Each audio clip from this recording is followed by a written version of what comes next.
Dover International Speedway, one of the roughest, toughest tracks in NASCAR, where the NASCAR Nationwide Series goes racing for 200 miles very shortly. Ask any driver, he'll tell you this Dover track deserves every bit of its nickname, the Monster Mile. The huge high bank turns and short, narrow straightaways inflict a pounding on car and driver, and at such high speeds, even the smallest slip can become a big wreck. Lately, one driver has mastered the monster, Denny Hamlin, who's won the last 2 straight Nationwide Series wins here and goes for an unprecedented 3rd straight victory today. Will Hamlin make history, or will the monster smile on another favorite this time? T-minus 10, 9, 6, 5, 4, 3, 2, ignition.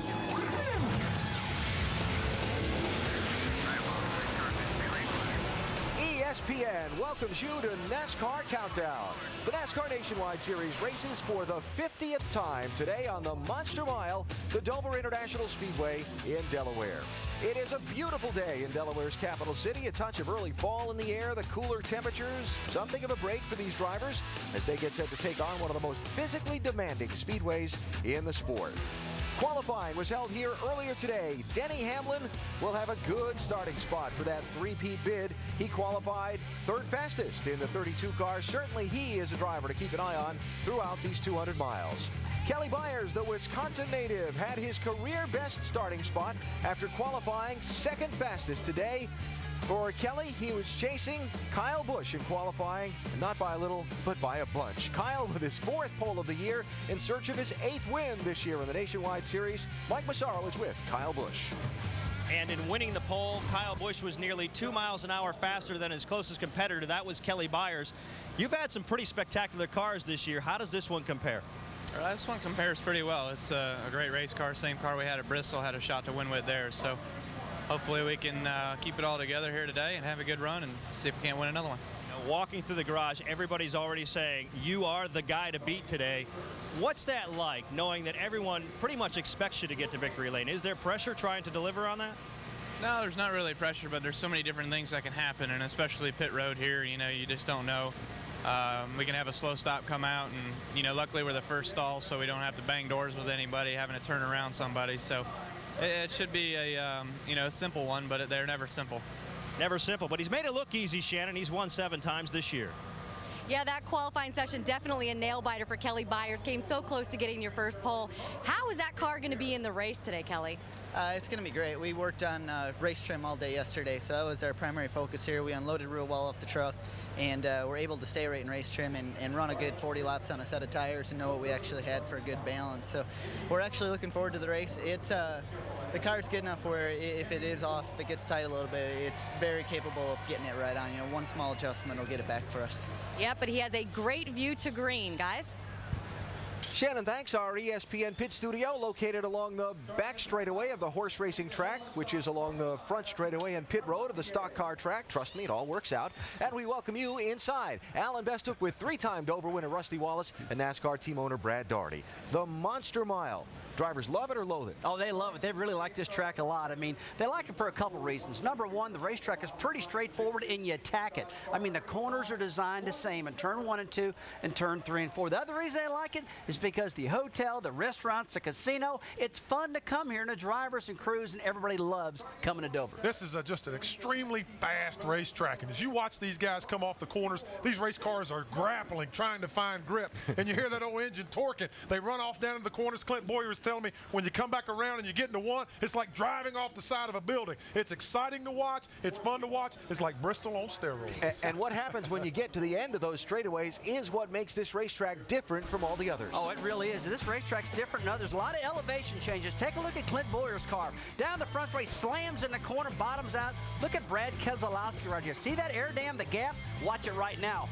Bam, right to the ground. Wow. See that baby jump up and down? And that's what happens here at this track here in Dover, Delaware. It's a fast track, and when you come down the front straightaway, it really bottoms down in that corner. A lot of elevation changes. Absolutely. And you see these race cars, they get into those corners, they drop to the bottom, and everyone all of a sudden, it funnels up. And once that happens, People start hitting things. People start hitting things here. If you spin, you normally crash here, and you hit the inside wall. Happens all the time. Yeah, what I was going to say is, when you get into the corner, that's great, but then you got to get off the corner, and a lot of times that's what happens here in Dover. You hit things. And there's banking on those straightaways. It's 9 degrees of banking, whereas last week it was only 1 degree at New Hampshire. All right, to stick that landing into turns 1 and 3, driver's going to need a lot of help from his machine. For more on that, let's go to the Chevy Cutaway car and say hello to Tim Brewer. Tim? Coming into Dover, Delaware, concrete racetrack, one of the things we're going to work on is shock absorbers and springs. The driver's always telling you, Brewer, I've got to get the car down in the racetrack. I've got to have more grip. So we can either use a conventional spring package with a shock absorber, or we can come over here, and this is actually the coil bind setup. What we're going to do here is get the nose of the car down to achieve more aerodynamic downforce, depending on that aero downforce, to help us get more adhesion to the racetrack. But still yet, we have to work with the shock absorbers, because what we're trying to do is make sure that all 4 tires are on the racetrack as much as possible to obtain grip to make that driver happy to do a good job here in Dover, Delaware. That's why Rusty Wallace always loved Dover. He was a shocks and springs kind of guy, his kind of racing. You got to understand it, man. Shocks or springs, that's what it's all about here at Dover. Sprint Cup Series final practice is just finished. Driver introductions getting underway. Jason Keller, one of those about to be introduced. New ride for Jason today. He's in the Baker Curve 27 the rest of this year and all of next year. And when we come back, we'll talk to Joey Logano, the 18-year-old running at a Nationwide Series race at the same track for a second time today. How will that change his day in Delaware?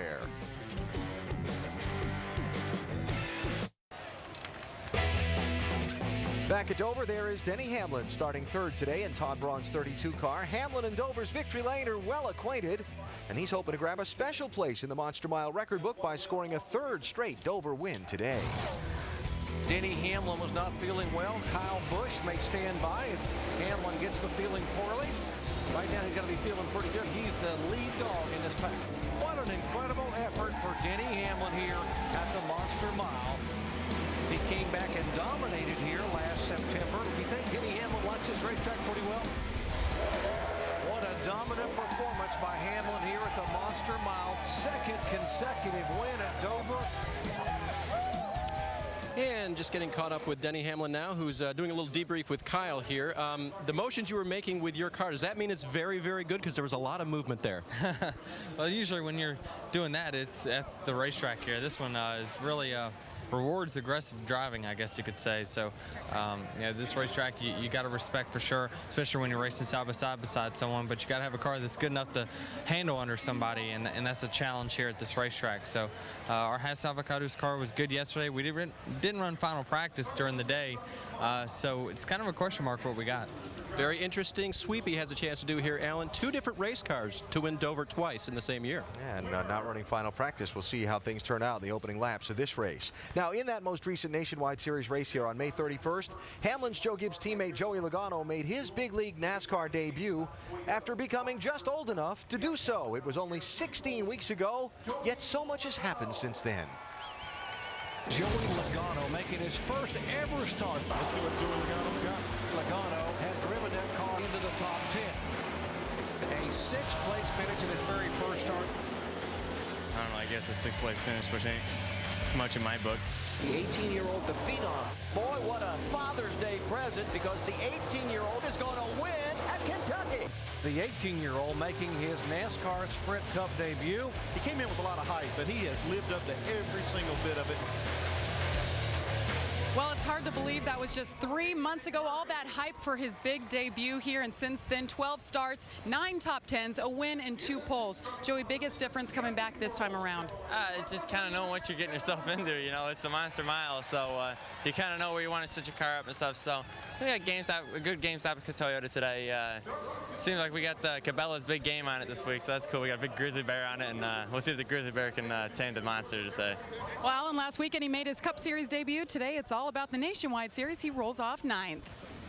All right, Jamie, thanks. After the last race of the Nationwide Series, which was a couple of weeks ago in Richmond, Clint Boyer has a 207-point lead on Carl Edwards in the championship, with Brad Keselowski 279 points back in third with 7 races to go. Let's hear from the championship leader now. Mike is with Clint Boyer. And catching up with him right now, and early in practice, Clint, you were saying the car's really loose. How concerned are you going into this race that you've got tightened enough? Well, hopefully the track will come to us.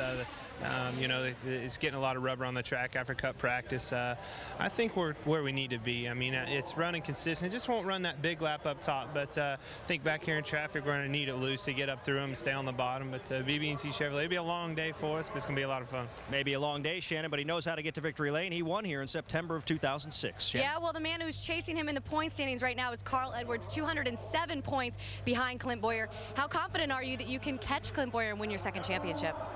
Well, I'm optimistic. I mean, I don't know if I can be confident yet. You know, our guys have been working really hard. Our forward's been really good. And right now we have an advantage. You know, Clint didn't qualify very well, but, man, he runs well here and he runs well at all these places. And, you know, we almost have to just hope for something to happen to him. I don't know if we're going to be able to beat him enough on the racetrack, but we're going to try our very hardest. Well, you have the nickname Concrete Carl. How do you feel your chances are here today? Concrete Carl. I hope I think they're good. I think we can run well. I just, you know, we were a little conservative on our setup. I don't know how it's going to be in a long run. I think it's going to be pretty good. And, you know, if there's a track we can make up some points, this would be it. I really love this place. Yeah, and his fire suit should actually say Concrete Carl because, you know, he loves winning on these tracks. He's going to be solid in this race today. And we could go on and on with all the concrete puns. Hey, let's get back to Denny Hamlin for just a minute. He won the past 2 Nationwide Series races here, but those were in Joe Gibbs Racing cars. Today, he's in the Braun 32. Can he and that team get it done for the three-peat? He absolutely can. I'll tell you what, Denny Hamlin's driving style likens itself to this racetrack. He is a very aggressive, up on the wheel, tires flaming type of driver. So I see Denny Hamlin going to victory lane again today. Just like Rusty was talking before, guys that attack this racetrack. Yes, sir. And Rusty, I would talk about Clint Boyer. He's got a 207-point lead, 7 races to go in the championship. Does he start racing conservatively?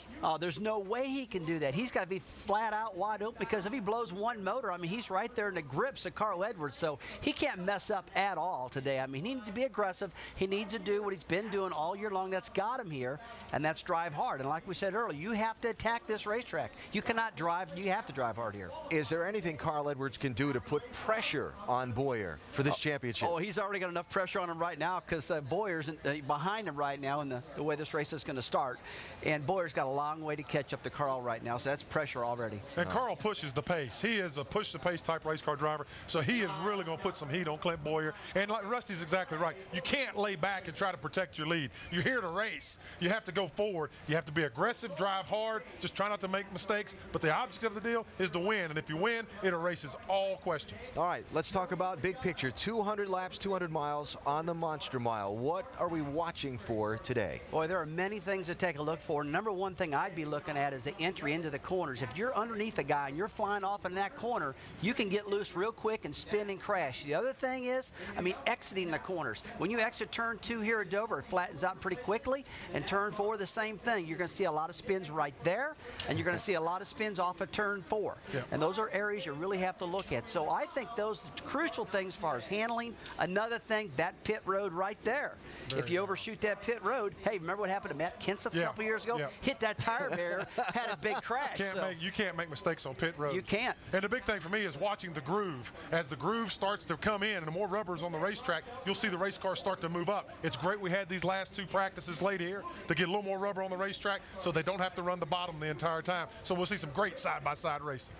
All right, so we're closing in on the opening ceremony and the start of today's NASCAR Nationwide Series race at the Monster Mile. Clint Boyer trying to protect his championship lead, but he's got a little bit of work to do from 22nd starting spot today. Brad Keselowski trying to get back in the championship. He starts 12th. The win today would be huge for the Michigan native. And they're all going to be chasing Kyle Busch. He won the pole by a bunch. He will lead this field to the green flag. Just a few minutes here in Dover. We're dining on blue crabs. NASCAR's most unique facility, Dover International Speedway in Delaware, ready to host the NASCAR Nationwide Series for the 50th time. The 200-miler getting underway shortly on a beautiful afternoon here in the first state's capital city. Time to go trackside for the opening ceremony. Race fans, at this time, would you please rise and remove your hats as I present to you Reverend Dan Schaefer, the Calvary Assembly of God in Hightstown, New Jersey, for today's invocation. Shall we pray? Almighty God, we pause to thank you for this beautiful day. And we think today of our soldiers at home and abroad. We ask that you would be with them, bring them home soon, And now, as we always do, we ask you today for a great race. We ask you for a safe race, and we pray for your protection upon the teams, the crews, the drivers, and everyone that's present today. We'll be careful to give you thanks. In Christ's name, amen. Shalom. To remain standing for today's national anthem being sung by Magnolia, Delaware's Heather Lehman. Oh, say, can you see by the dawn's early light what so proudly we hailed at the twilight's last gleaming, whose broad stripes and bright stars through the perilous fight o'er the ramparts we watched were so gallantly streaming, and the rocket's red glare, the bombs bursting in air, gave proof through the night that our flag was still there. Oh, say, does that star-spangled banner yet wave o'er the land of the free and the home of the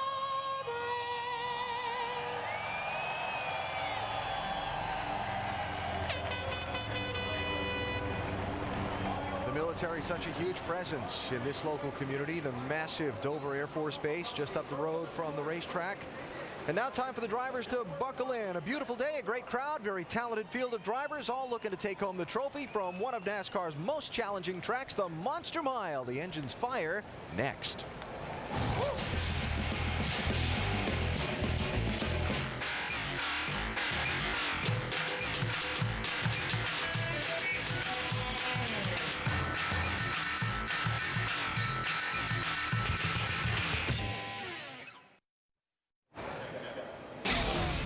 The NASCAR Nationwide Series from Dover is brought to you by the Dale Jr. Division of the U.S. Navy. So this is the 50th NASCAR Nationwide Series race at the Monster Mile. The first, May 15th, 1982, Joe Ruttman won it, driving for Butch Mock in a Pontiac. It was his only Nationwide Series victory in his first start. We'll see who takes home the trophy today at the end of 200 miles. To get ready for the start, let's go upstairs and bring in Dr. Jerry Punch. Doc? Thanks, Alvin. Great job down there, guys. After 28 of 35 events, the point standings are thus. 207 points for Clint Bowyer over Carl Edwards, who moved back into second spot with a win at Richmond 2 weeks ago. There's the young driver, Brad Keselowski, holding on to third position. You see Jason Keller there in the top 10, where he has been for much of the year. Hello, everyone. Along with Dale Jarrett and Andy Petrie, I'm Jerry Punch. Glad to have you with us. And, guys, despite the fact that Carl Edwards has won 2 of the last 4 races, Clint Bowyer now enjoys the largest points lead he has had of the year. So I'm going to ask you, okay, you become Carl Edwards, you become Clint Bowyer. What's the mindset here these final 7 races? Well, first thing I'm going to have to do is get to the gym if I'm going to be like Carl Edwards. But what he's going to have to do is just simply go out and try to lead the most laps in every single race, put the pressure on Clint Bowyer and his team. If he can be up front, and those guys are seeing that all the time, knowing that every car that they can see in between them, they're losing points there, then they can make them have a mistake somewhere along the way. And that's what Carl Edwards does best, is run up front anyway. Hey, well, Clint Bowyer, what he has to do is just do what he's been doing. He needs to be solid, put up solid finishes, and keep the car on the racetrack. The team needs to make sure the car doesn't let them down, doesn't have failures or have mistakes. If they do that, they're going to have good finishes. They're going to finish top 5, no worse than top 10s. That's going to be hard to make up 200 points. Word in the garage area is the new right side tire that they brought here for this race this weekend is going to totally change the complexion of this race. How will it do that? Well, I talked to the guys down there, and they said that this tire, they love it. It's got a lot of grip, and it stays there. They would go out there and run 50 laps on a set of tires. They'd come back in, change tires, and actually slow down. So this tire is keeping its speed, and it's got a lot of grip in the tire. Yeah, it sure does. All the drivers really like it. They're excited about the prospects of the good racing that we may have here, and we may be seeing something that we really don't see here a lot at Dover, and that is 2 tire changes in the pits. We really don't see that a lot, so it could bring in some other people maybe that haven't won races here before. If you look at the history of racing in this series at Dover, this place has produced some first-time winners. In fact, 13 of them have won their first race here, including Mike Wallace and Scott Wimmer, who are in the field today. And look at Mark Martin, his very first nationwide win, May of 1987. He now has 42 career wins in the series. Could we see a first-time winner? And could that first-time winner come from the front row? Or could we see Joey Logano, who made his first start here back in May, get win number 2? We're about to find out as we go trackside to get the command. Race fans, at this time I present to you the interim director of the Childress Institute Advisory Board, Dr. J. Wayne Meredith, for those most famous words of all motorsport. Drivers, start your engines. Crank them up. Crank them up. Fired up. Firing home. Crank it in. Fired up. Crank it up. Okay, man. Crank it up.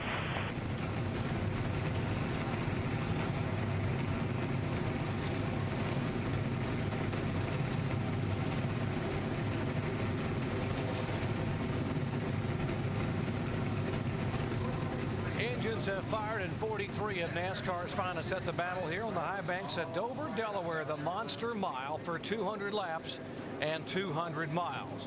When we return, we'll visit with the driver of this car, the 17 car making only his 7th start here in 2008. Jamie McMurray is our in-race reporter. Already has a pole this year. Could he get his first win in 2008 here today?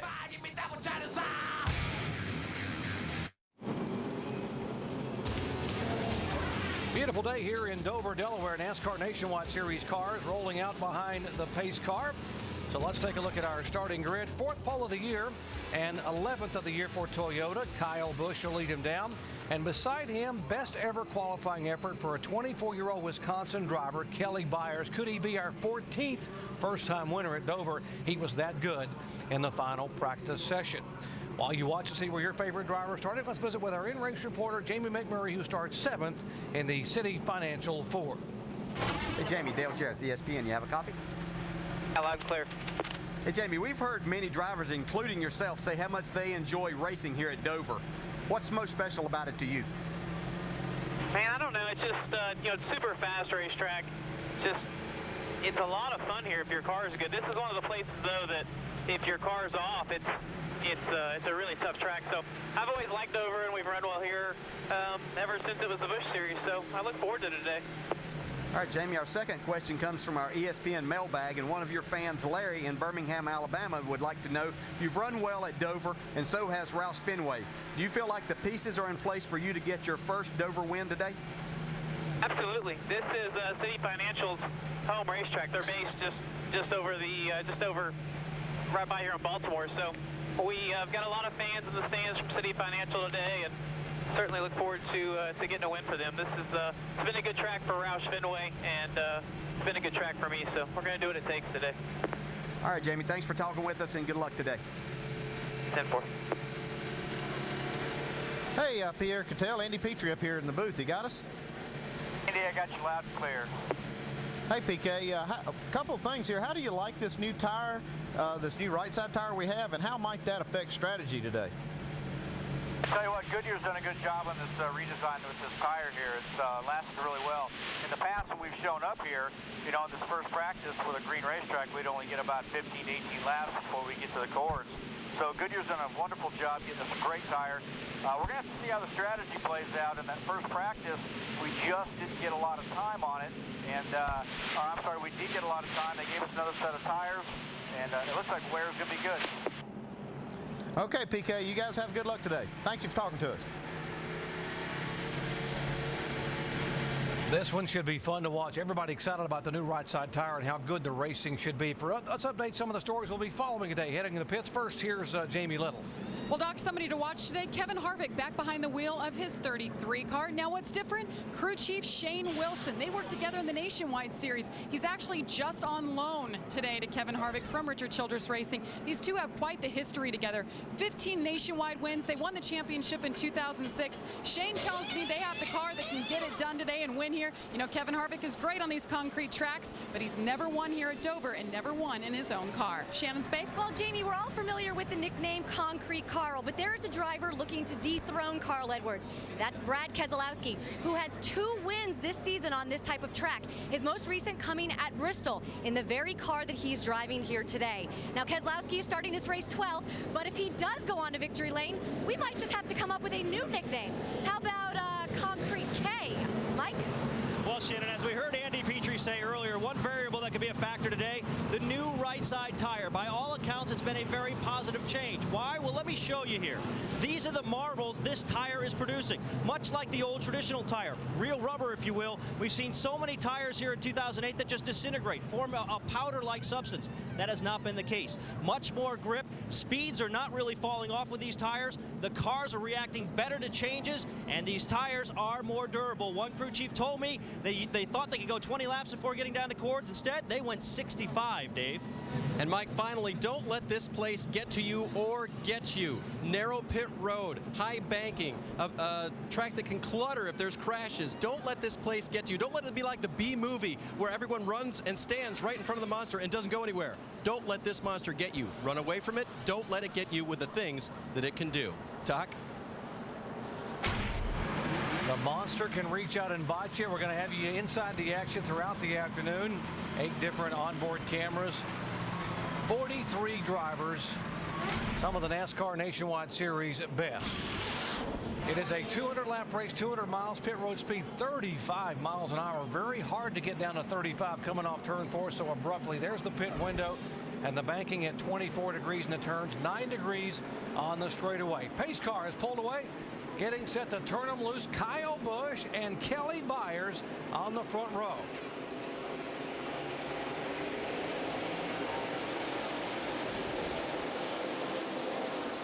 We'll see Kyle Busch and Denny Hamlin getting a good jump on Denny Hamlin, even better jump. Yeah, he jumped right on Kyle Busch, but Kyle was good off turn 2. Kelly Byers spun the tires pretty hard right at the start-finish line. Kyle Busch leads this lap. It will be his 4,000th lap led. The 6th driver in the NASCAR Nationwide Series to ever lead 4,000 or more laps, and that milestone has just been reached. I don't think he's going to stop there. Car looks awful strong. He was quite a bit faster in qualifying than the 2nd place car. He's showing right here just how strong this car is. He stretches it out over Denny Hamlin and Kelly Byers on these first 2 laps. Kelly Byers in the 47 car. A couple of weeks ago, this team, JTG Daugherty, wasn't sure he was going to be able to run the rest of the year. They were lacking some sponsorship. They were able to secure that and went to Kelly and said, "You've done a great job, and we are going to have you here for a long time." Here's the 20 car, Logano, inside of McMurray. That's a good little race right here. You see McMurray working that outside groove, but Logano's too strong on the bottom. It'll be interesting to watch Joey Logano. This is the first time he's been back to a racetrack in one of these Nationwide cars. This was his first start back in June, so it'll be interesting to see just how much he learned from that. He had a good day that day. Got to feel good for him being able to go back to the same racetrack for the first time. Carl Edwards, a 60 car, and the 66, Stephen Wallace, who was in the top 10 in the final practice, finished 11th here back in June. There's the 88 car, Brad Keselowski. Yeah, it'll be interesting to watch him today. Shannon had talked me into picking him as a sleeper. I was so convinced by what she was saying down there. That's who I was going to pick. So it will be interesting to watch this race team. You know, things haven't gone exactly their way, even though they have some wins, but they've fallen out of the points battle a little bit. But see what he can do here today as he gets to the inside of Stephen Wallace off of turn 4. A little bit loose right there. A little slip right there. Exactly what will happen. You have to be careful, just like we heard Rusty say in the countdown show. You have to be careful getting down into the corner on the inside of a car, too. Very easy for that air to get off your spoiler and the back end to come around in a hurry. This is 10th, 11th, and 12th. There's Jason Leffler in the 38 car moving on the bottom. of Stephen Wallace. And Stephen's hanging tough on the outside, and that groove will come in as they run more laps. Right now, he's a little vulnerable when those guys got this position on the inside. See Jason Leffler right here on the inside in the 38, trying to make the pass and can't quite get it done. Looks like that groove's starting to come in just a little bit up top. Scott Wimmer behind him, the 29 car. Wimmer, we showed you, he got his very first win at this racetrack, and coming off that runner-up finish at Richmond 2 weeks ago, we would like to get another win. He's a driver, by the way, that's looking for a ride in 2009. He has a win this year on a concrete track at Nashville, so if that means anything, he should do well here. Yeah, right behind him we saw Bobby Hamilton Jr., who was good in practice yesterday. As we see Kyle Busch right here. He's pulled out to almost a 2-second lead over Denny Hamlin. Kyle Busch has led the first 7 laps thus far. We talked about the championship chase here in the NASCAR Nationwide Series. Carl Edwards has to get it done these final 7 races. Let's listen to their radio, their pep talk during the pre-race. All right, guys, same thing we always do. Just do your best. You've been doing a great job. Thanks for all the hard work. Just have some fun. How many races are left? 7. That's plenty of time. All we got to do is our best, and we'll be fine. Gotta love hearing that, and drivers talking about you're not going to get it all back in one race, but if you can chip away race by race by race, you got a shot at getting there. How quickly do you go around this racetrack, Andy? It doesn't take long to start lapping traffic. Now here he comes. He's already caught the tail of the field now. He's starting to put these guys down a lap pretty quick. Going by the 90 car of Johnny Chapman, Kyle Busch driving the car that Denny Hamlin dominated with back in the spring. He is our leader early on.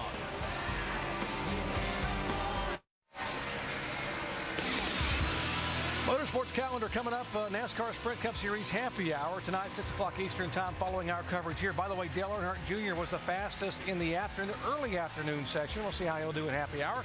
NHRA O'Reilly Auto Parts qualifying. NASCAR Now tomorrow morning. Our coverage live here at 1 o'clock Eastern Time on ABC. NASCAR Sprint Cup presented by Principal Financial Group and NASCAR Now ESPN2 tomorrow at 11:30 Eastern Time. Kyle Busch has led now the first 17 laps from the pole. Teammate Denny Hamlin back in second spot. Kelly Byers, there's Hamlin. Behind him, Kelly Byers, who had started on the outside front row, trying to hold on to third position. There's the 47 car of Byers. But the 1 car, who was the fastest car in Nationwide Series Happy Hour, Mike Bliss, is on the move. Yeah, he ran this group down. They've been lapping some cars, but this 1 car looks pretty racy early. Mike? Yeah, and real confident coming in as well, Andy. I spoke with Mike Bliss on Friday afternoon. He said this is the same car they had back in May. He felt that particular race, they were a top 3 car until they left the wheel loose during a pit stop. He said he feels like they should have won a race this year, but their weakness has been their pit stops. That's something to pay attention to throughout the afternoon, especially if this 1 car is running up front. Yeah, I know they've been working on those pit stops. They've changed a lot of people around and really worked hard on it this year. They have a fast car today, and hopefully they'll have good pit stop. Yeah, they're picking a tough pit road to do well on, too. That'll be another interesting thing. We didn't talk much about that, but this is a tight pit road right here, and it makes it even more difficult for these pit crews. You see Kyle Busch, he's in a lot of traffic, but yeah, he just lapped Kenny Wallace. Yeah, he's so fast, he's not making it look like that it's much to it. 81 car. He's going by beneath that is Kevin Hamlin.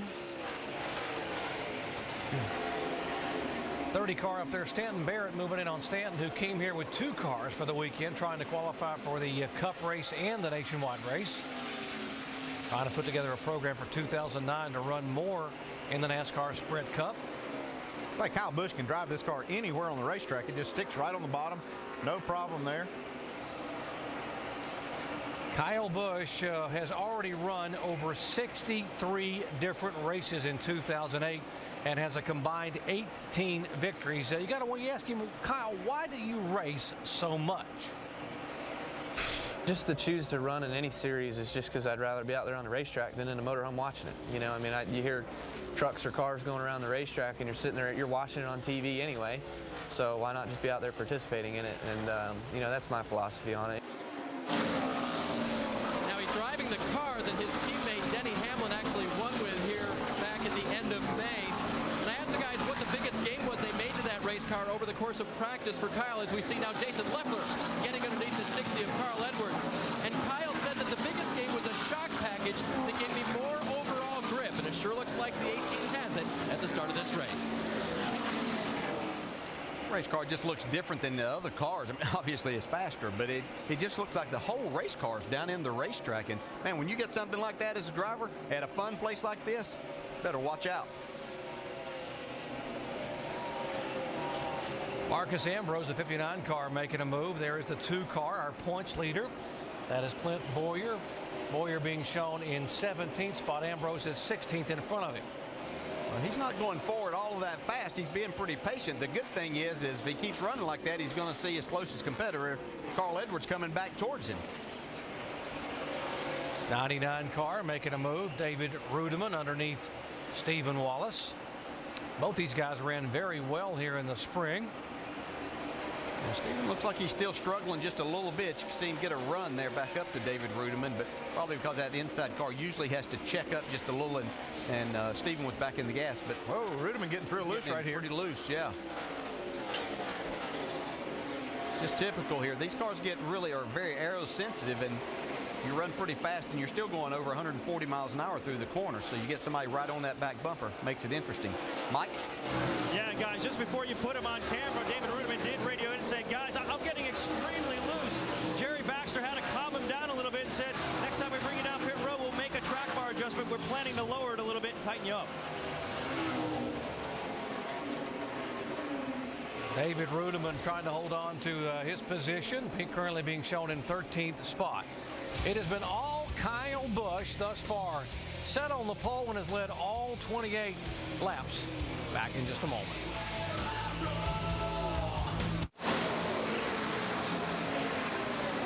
Back at Dover, the spring race winner here is in trouble. Denny Hamlin had to bring his car on pit road. He described a vibration. He thinks it might be a loose wheel. He said, I just can't stay out here any longer. They will go and change all 4 tires for him, then get a look at those wheels and see if that was a problem. Vibration was reported about 5 laps ago. Denny trying to win 3 in a row in this series and 2 in a row here at Dover, but it doesn't look like it's going to be good that way for him today. Alan? All right, Dave, thanks. We'll see where that cycles Denny Hamlin out to, but it looks like it's going to put him 2 laps down as Kyle Busch goes by him, and that is going to be awfully hard to make up. Just 37 laps into the race now. Rusty, that vibration thing at this racetrack, that does not make a driver happy. This is a really high-speed racetrack with a lot of downforce. And man, if you got a loose wheel, you got to get that baby in and fix it. First of all, he's a chase contender. He can't afford to get hurt in this race today. Good race here for 6th, 7th, and 8th. Joey Logano in the 20, Brad Keselowski in the 88, and Scott Wimmer in the 29. Yeah, these guys are really getting after it. We look at Brad Keselowski had a 7th place finish here last time around. I know he wants to improve upon that. If he can get that car back to victory lane, then we have a serious battle for this championship. Logano hanging on there on the bottom. Talked about that bottom lane coming off the corners. Rusty, Dave, you got to follow up on Hamlin's car? Absolutely, Alan. You look at the left rear wheel on this car, and you can see that the place where the studs go through and the lug nuts hook on, that's rounded out in a very oval-like fashion. That means it was wobbling on that race car, and as you guys talked about, not at all comfortable at these speeds. You know, that happens after a pit stop during the race. You say, okay, somebody made a mistake. How does that happen from the start of the race? They might have forgot to torque the wheels tight enough, and I've seen this happen many, many times. Some guys blame it on the wheels, and the crew guys swear to gosh that it was torqued, and it comes loose. I've had it happen to our team 3 times, Alan, so this is not abnormal. Yeah, that thing gets out there and rides on the studs, and it'll just round them off just like we saw. Looking for the championship contenders coming up through the field. There is Carl Edwards. He's up to 10th spot now. The 60 started 8th, dropped back a few positions on the start. Now trying to pick his way back to the front. And Clint Boyer's not all that far from him, but he is behind him. Yeah, Clint's made his way up. He's up about 7 spots since the start. He's got a good, solid race car. Carl Edwards dropped back 2 spots, but he looks like he's gaining his momentum back. Had to fill himself out. Looks like Carl is bearing down on getting into that top 10. These guys are going to be racing before long. So the 3-peat bid has taken a hurting. The championship guys trying to make their way through the field, and Doc, all of it's going on pretty well behind Kyle Busch.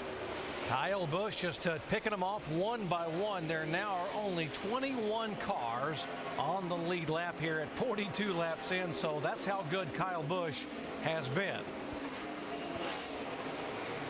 Now, we would expect Kyle to run well here. The car that dominated here, as you heard him say back in the spring with Denny Hamlin. But one of the big surprises, one of the pleasant surprises of the weekend has been the run of the 24-year-old Kelly Byers in the 47 car.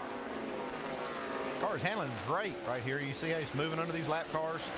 That one car, Mike Bliss, has pretty well kept up with him as they make their way to the front. Only problem is Kyle Busch keeps getting smaller. Yeah, he's out 5 seconds in front of these guys right now. I watched yesterday, both practice sessions, Kelly Byers was up at the front, and you watched as they kept putting laps on the tires, and the car just continued to get better. Dave? Guys, interesting during qualifying today as Byers now looks to the inside of John West Townley to get around him. The car was hitting the rev limiter very hard from the middle of the front straightaway on down. A long time to be on the rev limiter. So I asked Kelly if he was aware of that. He said, yeah, I was aware of that. I asked about it. Crew Chief Scott Zipadelli said we'd be okay, but that was a long time to ride the chip on every lap.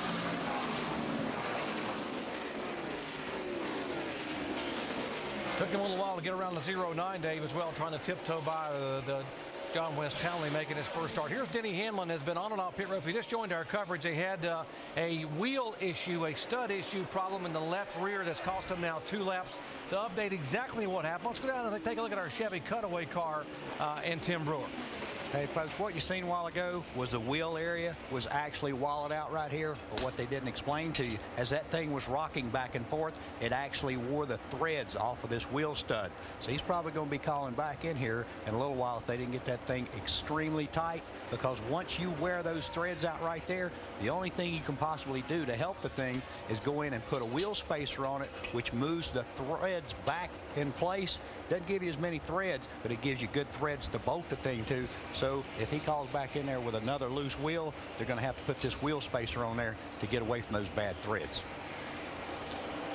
Thanks, Tim. That's the fix, and I guess I've seen that done numerous times in the pits. Not something you want to do, but it's the only option you got. Yeah, one of the things, the reasons that guys maybe can leave a wheel loose on the start of a race is they don't want the tires or the wheels too tight. When they get ready to make that pit stop, they want those things just to fly right off of there. So they just put enough torque on those things to hold the wheel, what they think will hold the wheel on, and sometimes they just don't put enough torque on. Battle for 9th spot. Carl Edwards goes downstairs to go around Joey Logano and take the position away. McMurray moving in on the 33 car of Harvick. Yeah, Jamie McMurray steadily made his way up here. He fell back a couple of spots on the start of the race, but has consistently been running good lap times and has moved into Kevin Harvick here. Scott Lagacy is the lap car in between these two in the 11 car. Lagacy replacing Jason Keller this week in that car. Will be in the car for the remainder of 2008 and all of 2009. McMurray on the move. They're trying to run down the leader right now, and it's Kyle Busch showing the way.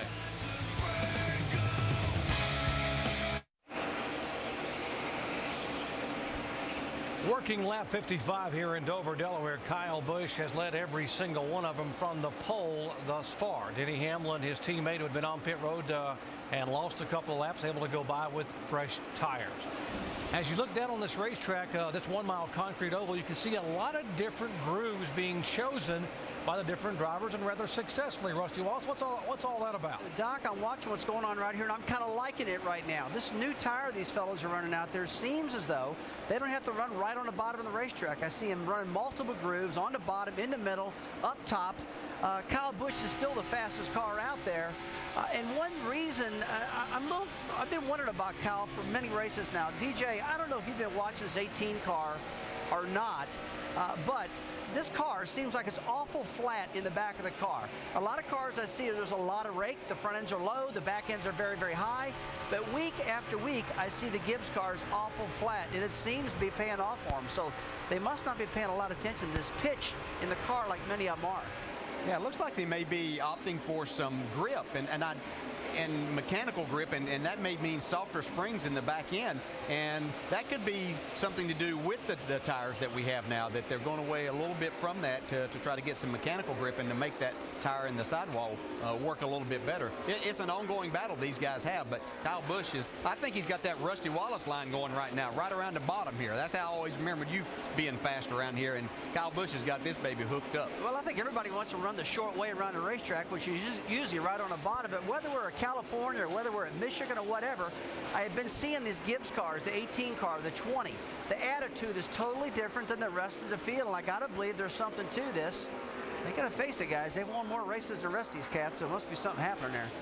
You know, one thing that could be, and if it's something specific to the Gibbs guys, and especially with this, is, you know, as they took horsepower away from these Toyotas, they might wanted to lessen the drag a little bit on these race cars, and that would be one thing to get the spoiler out of the air a little bit. Yeah, Andy, I would say that, you know, you've been in a wind tunnel many times. You know, if you put the car really high up in the back, it gives you more downforce, but it does really kill the straightaway speed. So just like DJ said, that could be a real balance they're working on. Yeah, if you got excess horsepower like the Cup cars and these cars did last year, you can stand a little more of that tail high attitude because it makes more downforce. But when you are restricted on the motor, they find a way to get it back. Just 20 cars now on the lead lap, so why don't we get you up to speed? We'll let Nationwide Insurance take you up to speed, beginning with our leader, Kyle Busch and Dave Burns. And Jerry, when you have a race car this good, you ask certain questions. Kyle just asked his spotter, who am I watching? He said, what? Who am I watching? Who's likely to wreck in front of me? What do I have to be careful of? He said, basically 3 or 4 guys right in front of you right now. Just keep your eyes open, and that's what he's doing. This car is on cruise control. The 47 car of Kelly Byers is trying to keep up with him, but he's quite a few car lengths back at this point. A little overheating of the motor, not bad right now, nothing to worry about, and just a little bit tight in the center of the corner. That's what Kelly Byers is recording, running second. Mike? So far this year, Dave, Mike Bliss has recorded 12 top 10 finishes. His career high is 14. He certainly is looking to eclipse that mark and is on a pace right now to notch yet another top 10. Only thing he's saying right now about the car, it's getting a little bit tight, but still pretty strong, Dave. Looking a little further back, Mike, we find our in-race reporter, Jamie McMurray. He's reporting so far that his car is tight from the center off, but that was actually improving. The exit of the corner is getting better from the 17, the longer he runs. Dave, we've had some fun with Carl Edwards' nickname, calling him Concrete Carl. What about Concrete Brad? Brett Keselowski has an average finish on concrete tracks this year of 3.4. That includes 2 wins, one at Nashville, one at Bristol. Running very strong, just a little bit tight on exit.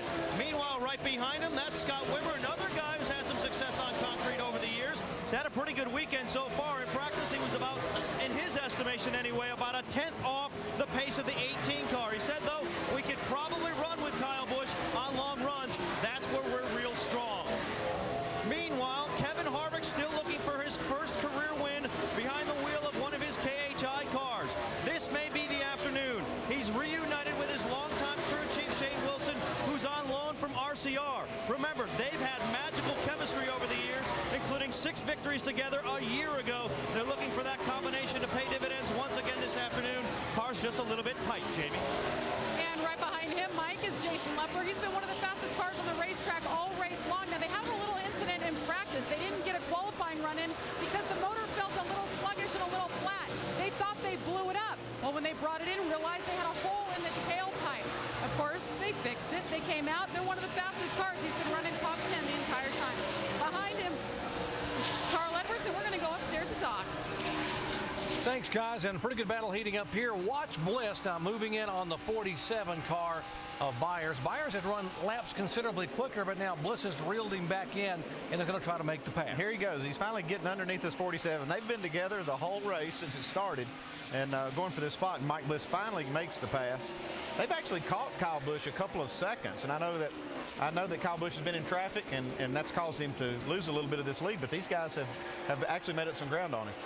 Probably a wise move by Kelly Byers to let Mike Bliss go too early on to be battling with bumpers and fenders here at Dover. Pit stops when we come back. Up across the track, the 47 car has hammered the wall. Has a right front tire blew out. You can see it happen. Come on down. You okay, Kelly? That's why he had slowed down right there. Allowed Mike Bliss to get around him. He had the tire going down, and all of a sudden in turn 3. Oh, what a great beginning and an outside. Got a tire there? Left front, blue.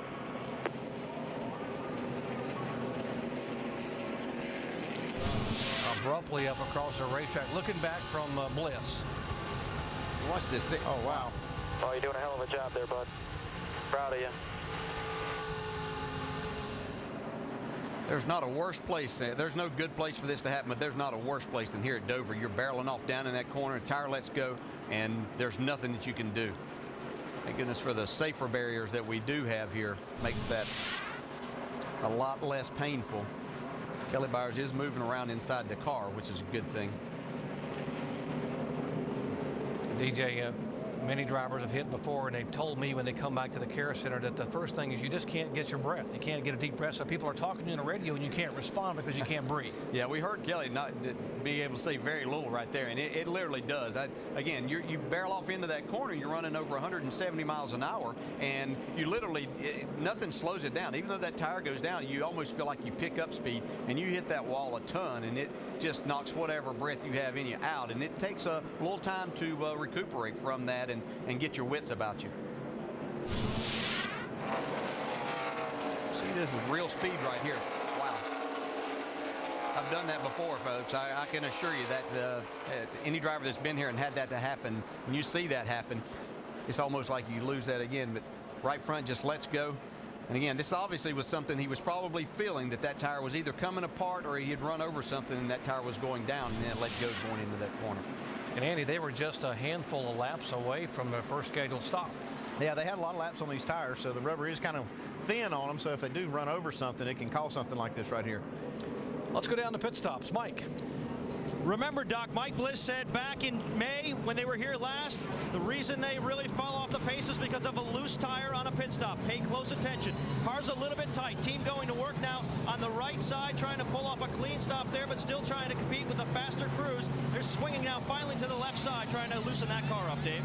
Of your screen, Jamie McMurray said the car is much better track bar and air pressure adjustment for actually just air pressure in the right rear. Kyle Busch, the leader on the bottom, slow on the left front now, and he wants a track bar and air pressure adjustment. Doesn't cost him though, as they fill it full of Sunoco fuel and give him 4 fresh tires. Well, in spite of Kyle being slow getting that tire on because of where he was pitted at the end of pit road, didn't cost him anything. Mike Bliss lost a spot. Carl Edwards up 2. Let's take you over the wall and show you what happens for the Jackman. Mitch Lash out of Salisbury, North Carolina, reporting for David Rudiman's car. Side. Back it up. Pull it fire. Place it. Drop to right. Go. Back to left side. Send him. David Rudiman exiting the pits in 8th position. Very good car. Under caution for the first time today. Back with a restart in just a moment.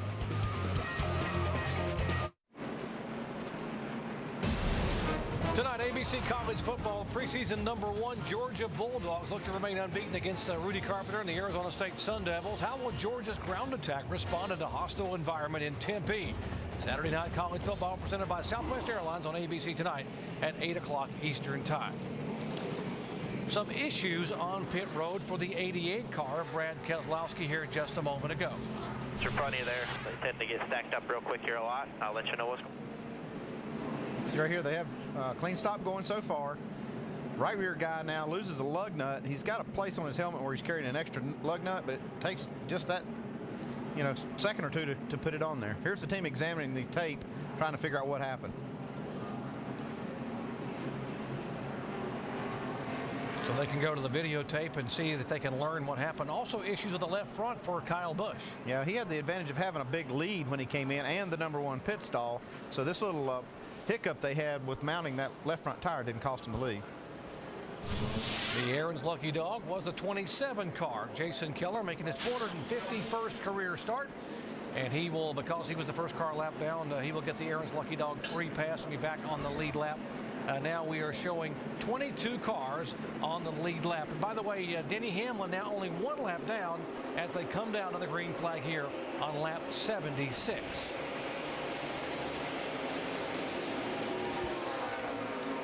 Jamie McMurray trying not to let Kyle Busch get away. We saw Jamie drive his way up well into the top 5 before that caution flag. There's Denny Hamlin down on the inside, making it 3 wide, getting into turn 3. He's trying to make up as much time as he possibly can to get himself in that lucky dog spot if we should happen to have another caution, which would get him back on the lead lap. Comes the points leader, the 2-car Clint Boyer, trying to work his way inside the 38 of Jason Leffler. By the way, you Kelly Byers fans, he was treated and examined and released from the infield care center. He's okay. Shannon. Yeah, down here with Kelly Byers, who just got released from the infield care center. Such a promising day. It looks like the car just took off on you. What happened there? Yeah, we had a strong car there. Very happy with it. Just a little bit tight. You know, we need to make one small adjustment, but just blew the left front tire getting into turn 3. But real proud of all the guys at JTG Doherty Racing. We built a real fast race car. It's a top 5 car, and that's what we need to do. We'll build another one and come back to Kansas and run good again. All right. Unlucky day for Kelly Byers, Doc. And that young man hit a ton, but fortunately able to walk away. There's the 88 Brad Keselowski, who had the problem with the tire on pit road. He was back in 12th spot on the restart, has now gained up to 10th. There's the 32 car of Denny Hamlin, still showing 1 lap now. If we just joined our coverage, he made an unscheduled stop for a vibration and loose wheel back on lap 34. Denny still has 3 other cars in front of him that are a lap down, and he's going to have to get to those guys as he battles hard back here in the pack. Problem he's got is he's racing cars that are fast cars that are on the lead lap, along with trying to catch those guys. Joey Logano now going by Brad Keselowski. That would be for position on the racetrack. Leffler is 9th, the 38 car, then the 88 and 20 battling for 10th spot.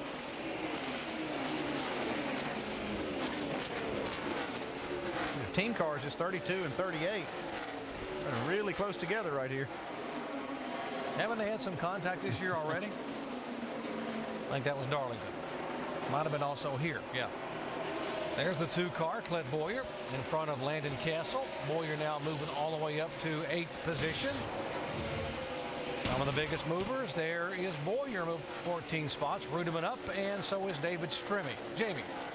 And Clint Boyer, you're talking about, started 22nd on that last stint before the stop. He said this car's just taken too long to come around to me. It's great on the long run, but it was extremely loose in the beginning. So on that last stop, they made an air pressure adjustment. Had a great stop. They gained 4 positions.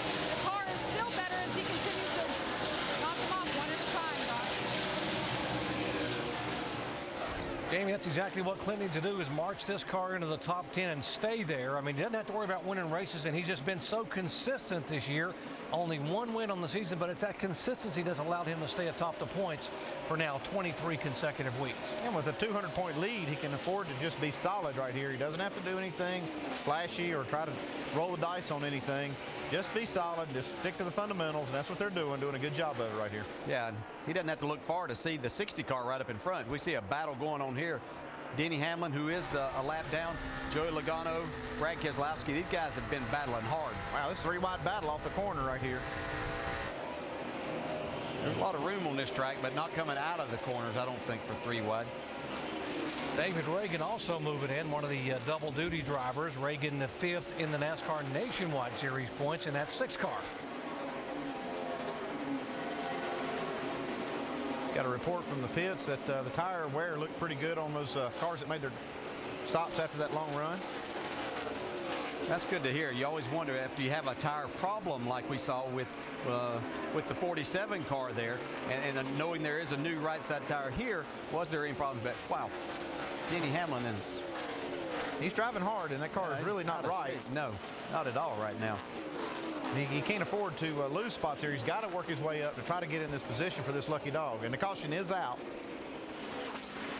You have to wonder in Denny Hamlin's situation, though. We have debris in turn 1. But in Denny Hamlin's position, is that thing working loose again? Just like we heard Tim Brewer talk about the studs, and is that going to stay tight throughout there? And that's not something he needs to be worrying about, as he has tomorrow to think about. This second caution flag of the day will allow the 22 car. And that would be the lucky dog. There's the debris in turn 1. A brace of some sort. You don't want that thing. You've already seen a tire go down. You don't want to see that again. So these guys run out here to get it, clean the track, and we'll be ready to go again. Get an idea what kind of beating these cars actually take as they bump and settle and dive off into the corners here on this concrete. 22 car getting back on the lead lap. Josh Wise, the Aaron's Lucky Dog free pass for Josh, who is the test driver for Michael Waltrip Racing. Driving the 22 owned by Armando Fitz.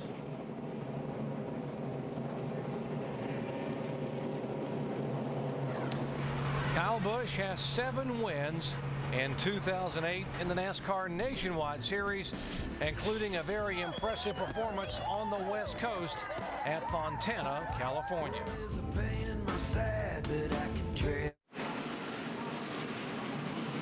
Back at Dover, finishing second caution flag today and getting set to go back to green flag racing. Kyle Busch, who has led 89 of 90 laps thus far, will lead him down. Jamie McMurray behind him, and Mike Bliss, who had the best car in happy hour, back in third spot and seems to be getting racier and racier. He's going to have to hold off Kevin Harvick, who's also trying to move in there. Harvick has now already gone around the 29 car to take the 4th spot away. We got a race in a race. We got this race for the Lucky Dog, and Denny Hamlin put a lot of pressure on this 5 car of Landon Castle. And Harvick saying, get out of my way because I want to get underneath the 1 car in the turn. There's a 33 of Harvick. Not quite enough room. No, he was trying to sneak his nose in there and make Bliss go up the track just a little bit, but Mike Bliss got back to the throttle and was able to hold him off there. See Scott Wimmer and Carl Edwards right behind him battling.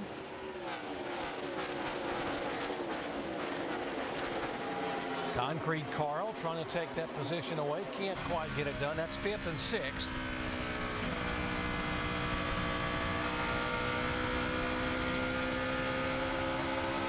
Just try to stick that nose in there trying to get underneath. Just can't get that run up off the corner that you need from the bottom. You lose a little bit of time then. You see Carl drop back just a little bit. He's got David Ruderman on his bumper. More on Carl with Jamie. Well, Doc, I talked to his crew chief, Drew Blickensturfer, right before the race, and I said, well, you guys are 207 points back from Clint Boyer. Do you guys still feel like you have a chance to win this championship? He said, absolutely. He said, we're taking a new approach. We're going to be a little more aggressive than normal. Not risky, just aggressive on our setup. So we're going to go for wins. That's all we can do. We need the 2 car to have a hiccup in order for us to win the championship, but we're definitely not counting ourselves out. Action all over this racetrack, Jamie. A moment ago, contact between the 32 and the 5, and now contact between Hamlin and the 1 car. Yeah, it's been hot and heavy. These guys were going at it. This 32 car of Denny Hamlin has been trying to get in this Lucky Dog spot desperately and getting kind of mixed up with these guys racing for position. Right now, the 5 car has the Lucky Dog. He's the first car a lap down. That's right in front of the 1 car. Landon Castle, the 19-year-old. There's Castle. He got bumped by the 32 2 laps ago, gathered it back in, which allowed the car to go by Denny Hamlin. Yeah, and I don't think they want to see Denny Hamlin get back on the lead lap, so they're going to race as hard as they can to keep him back there. Even though his car's doesn't look that great right now, he has on tires that are a lot older than what these guys have on, so he's struggling trying to get that spot back. Dave?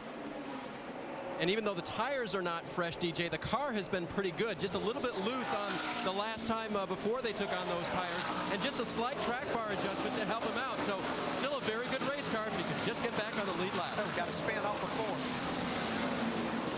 A hard lick with his 40 car on the front stretch. Brian Clausen, we are being told by spotters he might have got a little help from behind. The Chip Ganassi Dodge, damage on both the front and the rear. Bringing out caution for the 3rd time. He was a car still on the lead lap. Same guy that wrecked their spot. Ambrose.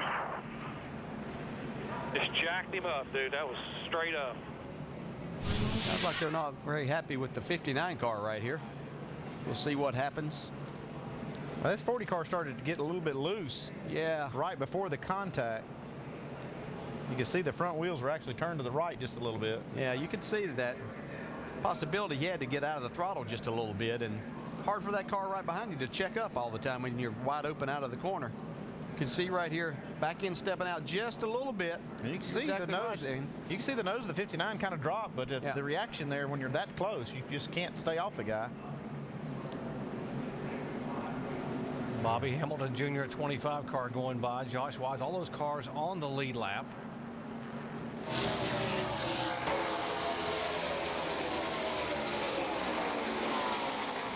Just how quickly that happens. Your car's already light when you come up out of that corner, the back end in particular, and it only takes just a small touch, and if you have to crack the throttle just a little bit, the guy behind you wide open, it's hard for him to react that quickly. Ryan Clausen only 3 points out of first place in Rookie of the Year. Let's take a look at our Castrol GTX triple pit stops. Let's go down to the pits and Mike.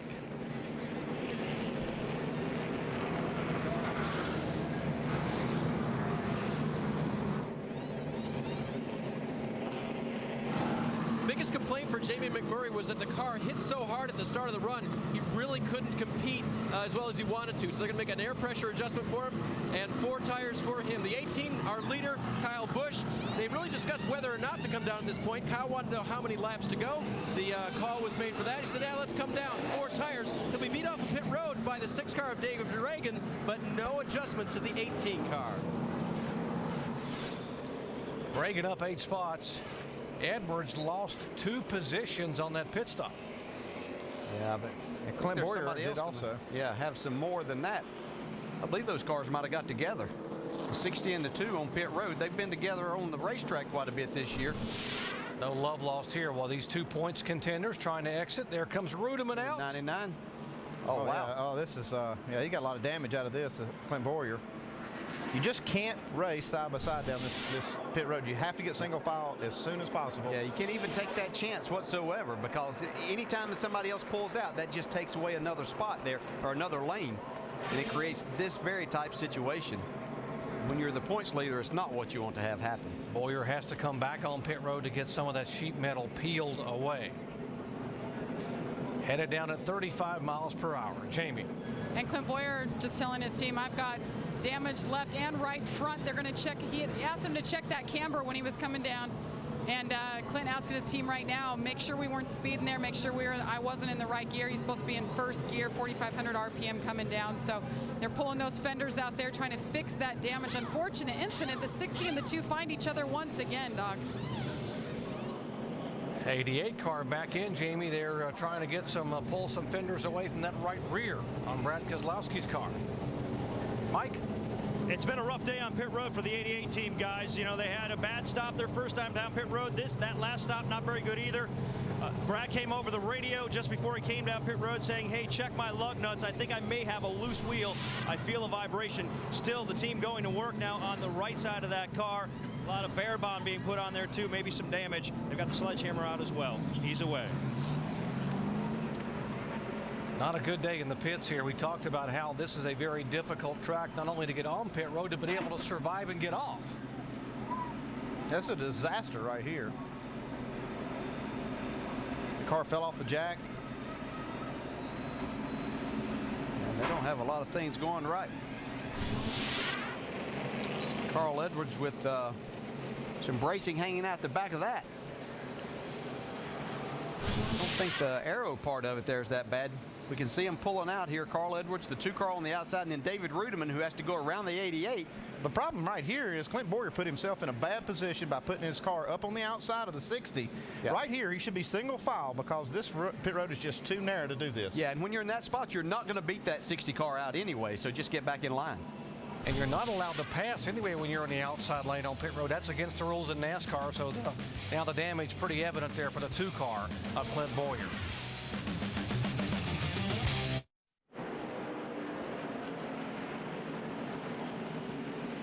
Welcome back to the Camping World RV Sales 200. Just past the halfway point. Contact on pit road, the 2 and the 60. Let's listen in. First, here's Clint Boyer. 99, please, Carl, up into it. No problem. We got a good race car. Be okay here. We'll be okay. The 2's way worse than we are. He's missing fenders here, Carl. We'll fix his right rear sail panel if we have to. Getting set to restart. The 2 car back in 20th. He is the final car on the lead lap. Mike Bliss, who did not pit, will lead him down into turn 1. We got about 6 cars that did not pit there under that round. Mike Bliss being the leader. Jason Leffler now looking on the inside. Yeah, we can get racy here all of a sudden. Right behind him, we can see Denny Hamlin, who did pit there. He had 2 cars that stayed out in front of him, but he's got himself back in that lucky dog spot if we should have another caution. Hamlin, the 3rd car in line, is still being shown as a lap down. Here's the battle for the lead. Leffler has yet to lead today. Bliss has now led the last 7 laps. His lead coming under caution. Jamie. Well, Doc, Jason Leffler said he has a great piece, meaning he loves this car, but he said right now he's chattering the nose. He's curious to see what it'll do under clean air, so he's trying desperately to get around that 1 car.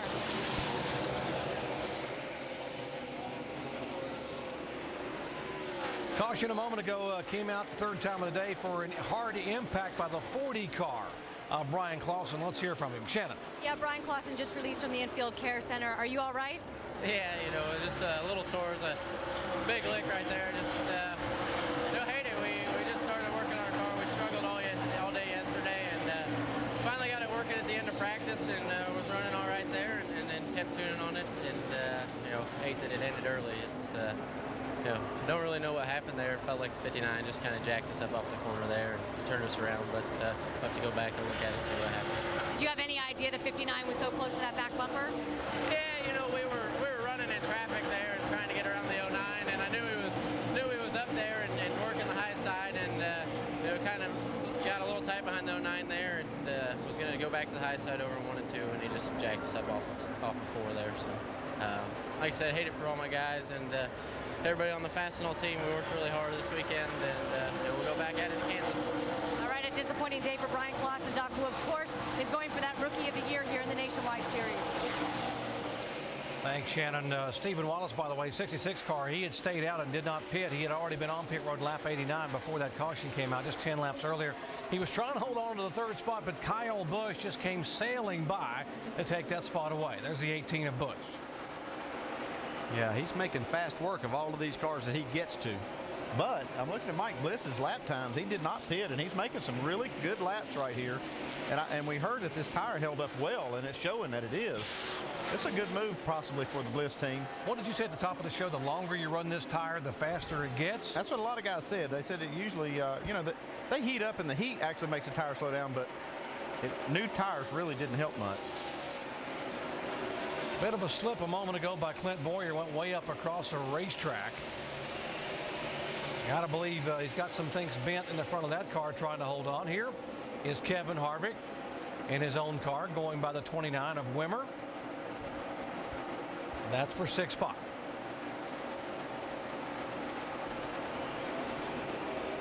Here's a look at our Holiday Inn Express race summary thus far. There have been 3 different leaders, 3 different lead changes. Mike Bliss currently our leader. Average speed thus far just over 112.4 miles per hour. We've been under caution 3 times. There are 20 cars on the lead lap, and we have had 15 laps of caution. Kyle Busch has led the most laps. He has led twice for 97 of 113 laps. Battle here for 13th position. Carl Edwards trying to hold on the 88 of Brad Keselowski. Mike. It's been a tough day for Brad Keselowski, especially on pit road. Last time down under caution, their first stop, the car fell off the jack twice. During that stop, one of the crew members was also injured. The front tire carrier, Michael Sandlin, injured his hand. He's been taken to the care center. He's been replaced on that team by a member of the 5 team, Jeff Show, for the remainder of this race, Doc. Here's the incident. Now watch the front tire carrier. The jack pops and he's got his hand stuck in there between the car and the tire. Oh, yeah, I know that hurts. And also happened to the guy on the right rear, we were told as well, Andy. Yeah, there's a guy back there that was working when that jack fell also. We just didn't get a camera shot of him, but that's kind of a dangerous situation when that car falls off the jack. Brad trying to make up some time. Remember, these 2 guys were 2nd and 3rd in the points going into the last 2 races. And Brad Keselowski has had some miserable luck. Finished 33rd at California and 21st at Richmond. There's the 18 car taking the 2nd spot away. He's now got 2nd spot, but Mike Bliss is still running lap times faster than Kyle Busch when Kyle's been in this traffic. We'll see once they get out here in clean air how fast this 18 car can go, see if he can match the lap times or actually beat Mike Bliss. Yeah, I think that'd be the equalizer if the 18 had to run in traffic all day and then everybody else could not be in. But obviously that can't happen, but seems to be. But he's right on the bottom. Still very good car. Saw the margin a moment ago. It's just a little over 3 seconds between Bliss and Kyle Busch, who is coming. Lap 117 of 200. Mike Bliss is our leader.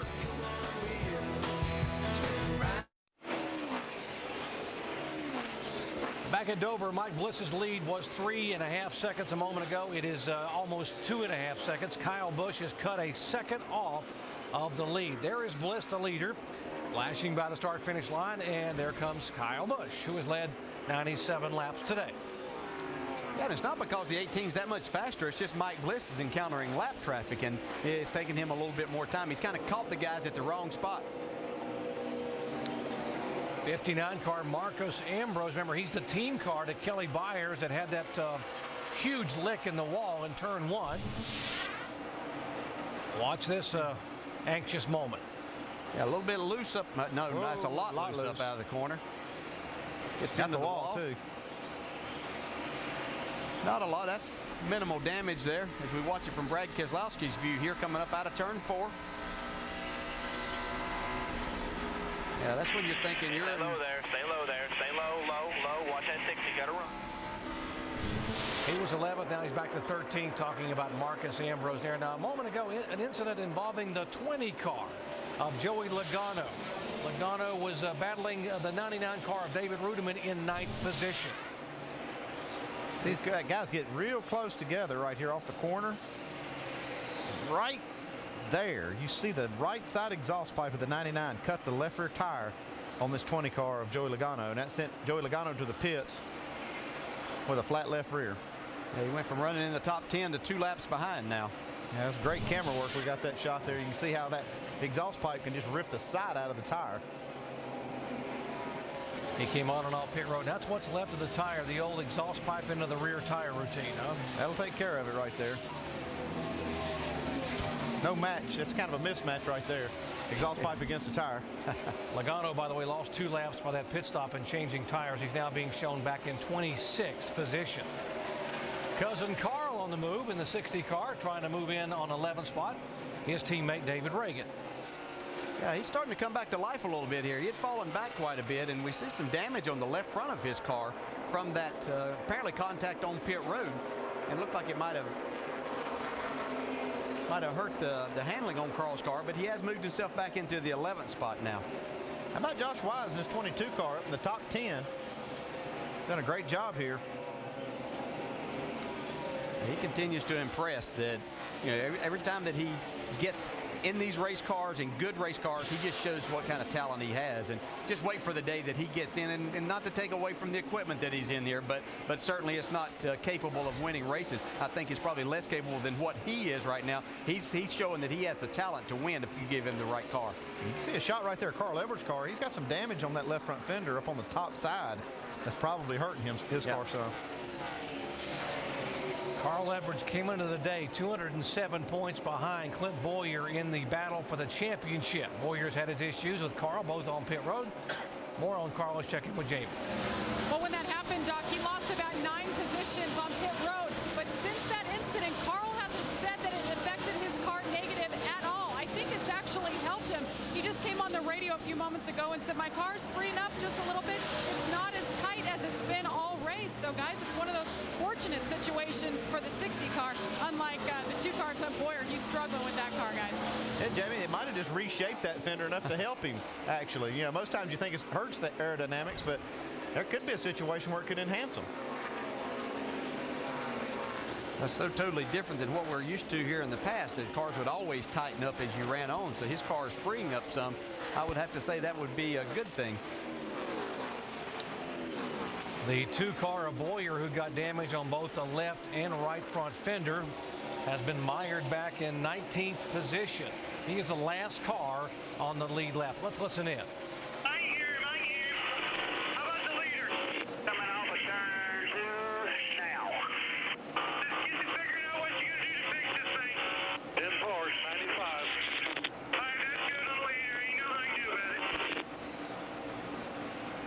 Frustration on the part of one driver, and Kevin Harvick off the pace, headed to the garage area. He's done. He's pulling in the garage. It's usually a sign of an engine problem. He had moved all the way up into the top 5.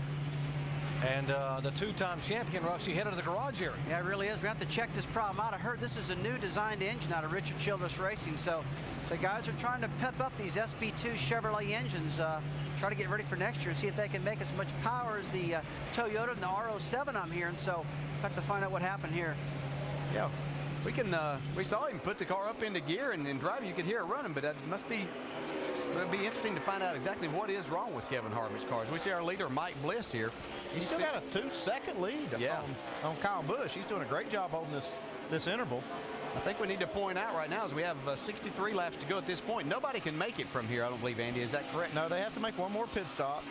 And these guys here, the one car, they pitted last on like lap 72. And these other guys pitted on lap 99. So they both have to make stops. Kevin Harvick climbing out of the car. He had moved up to third position early in the race and then dropped back, and a couple of puffs of smoke out of this car. Yeah, a little bit of smoke out of the right side. Yeah, he knew he's definitely got a problem here. That's definitely an engine problem. More than likely a piston or a valve.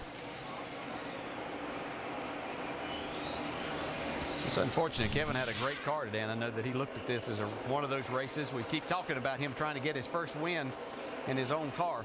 Not going to happen today. See all the crew guys scrambling around trying to figure out what it is. Let's hear what he said, told the team a moment ago. Boys, that's it. I got no brakes. Brakes don't work at all, Shane, so I don't know how we're going to stop it. Yes, that's where I was thinking where we need to pull in. I don't know if we come on the pit road or try to slow down enough to get into the garage. So that's not an engine after all. We got a crash on the track. Trouble on the racetrack. The 4 car, Derek Cope involved. The 11 car, Scott Lagasse. There's Cope. He will continue on. Lagasse coming down across the racetrack. Or if he just got into the car on the entry. We're done. Heavy damage on this 11 car. Lagasse getting in the car and replacing Jason Keller this week. And that car pretty much is done for the day. 4th caution flag today, lap 141, and this will be a break, particularly for the leader, Mike Bliss, who was going to have to pit in about 7 or 8 laps. The others had about 20 more laps to go. They can all make it from here, so you'll see these guys on pit road. Yeah, another break was for Clint Boyer, who was the next car to be lapped. He was only about 2.5 seconds ahead of our leader, Mike Bliss, so it's going to leave him on the lead lap. See the 2 cars get together. 11 car just looked like he might have blown a right front tire. I don't know if he got loose there and corrected it into the 4, or if he blew a right front tire to start with.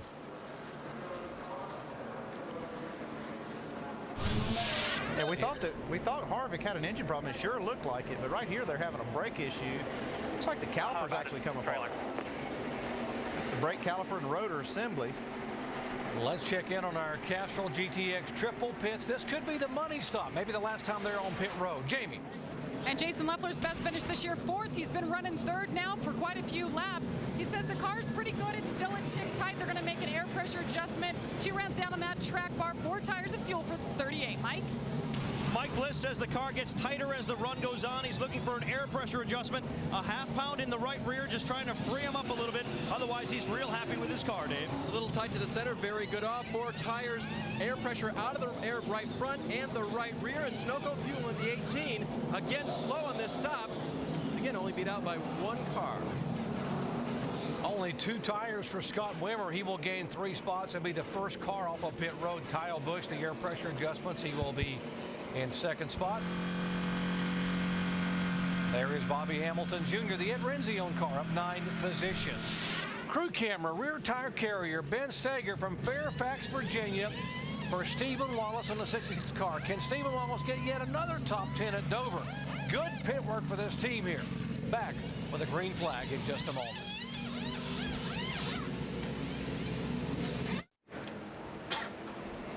Lap 144, the Camping World RV Sales 200. This is Kevin Harvick's car in the garage area. They're trying to find out what happened with the brake assembly here in the front of the car. Yeah, they're taking this hubcap off right here to see if they have a wheel bearing that's gone out, and it looks like that might be the case. They have a lot of heat. You can see in that hubcap. You see all that wear in that rotor. That means something gave loose. Something came loose in that spindle assembly. And that's what created his brake problem, Andy? Yeah, what happened is you lose control of that hub, and it just starts wobbling inside that caliper and starts knocking the pads all over the place. So the smoke we were seeing coming out of the car was coming underneath the car and out the side. It was actually probably the grease out of that hub and maybe some brake fluid getting on the headers and on this hot spindle. When he finds out what happens, there's probably going to be some coming out of his ears, too, right? Yeah. Not going to be very happy about something like that happen. Just you don't hear much of that anymore, especially in a 200-mile race. No, there's no, you're not supposed to have that kind of problem. I don't care if it's a 1,000-mile race. That wheel bearing is supposed to live a long time. You can see here they do have a wheel bearing issue. They're trying to get, they need to get this nut off of here so they can get that hub or that rotor assembly off and the hub so they can change the spindle. They'll have to change the entire assembly over there. As hot as that got, it probably almost welded in there. It's welded now. Let's go down to Tim Brewer and see if he can help us shed some light on this. Hey, Andy, you're exactly right. Folks, this is a cutaway front hub right here. And the Timken people, they've been making these bearings for a long time, and I've never seen one burn up, because what you have is when that oil comes away from that bearing, like Andy says, this thing right here literally eats away at itself, and it begins flopping back and forth. And that's the reason you've seen all that wear on the rotor. But as far as the Timken company, hey, they've made quality parts and wheel bearings. All you have to do is maintenance these things and pack them properly. You never have an issue with them. But when Kevin Harvick evaluates what happened there, I'd say somebody's going to be in deep trouble. Indeed, Tim. Kevin Harvick hoping he has better luck tomorrow. Well, he will start 24th as the chase for the Sprint Cup continues here at the Monster Mile. Kyle Busch won it here in the spring. Greg Biffle led the most laps. Who will it be? The NASCAR Sprint Cup Series at Dover, presented by Principal Financial Group on ABC tomorrow, beginning with our coverage of NASCAR Countdown, 1 o'clock Eastern Time. Alan Bestwick, Brad Daugherty, and Rusty Wallace. Front row, Jeff Gordon and Mark Martin. How good could that one be? Those two, both four-time winners here at Dover. Our leader, Scott Wimmer, remember he only took 2 tires. He was the first car off of pit road. Kyle Busch in second spot. There's Mike Bliss, who was the leader when the caution came out. Yeah, we talked about 2 tires here. It doesn't happen much. You don't see that happen many times, but we got a new right side tire. Let's see what Scott Wimmer can do with those 2.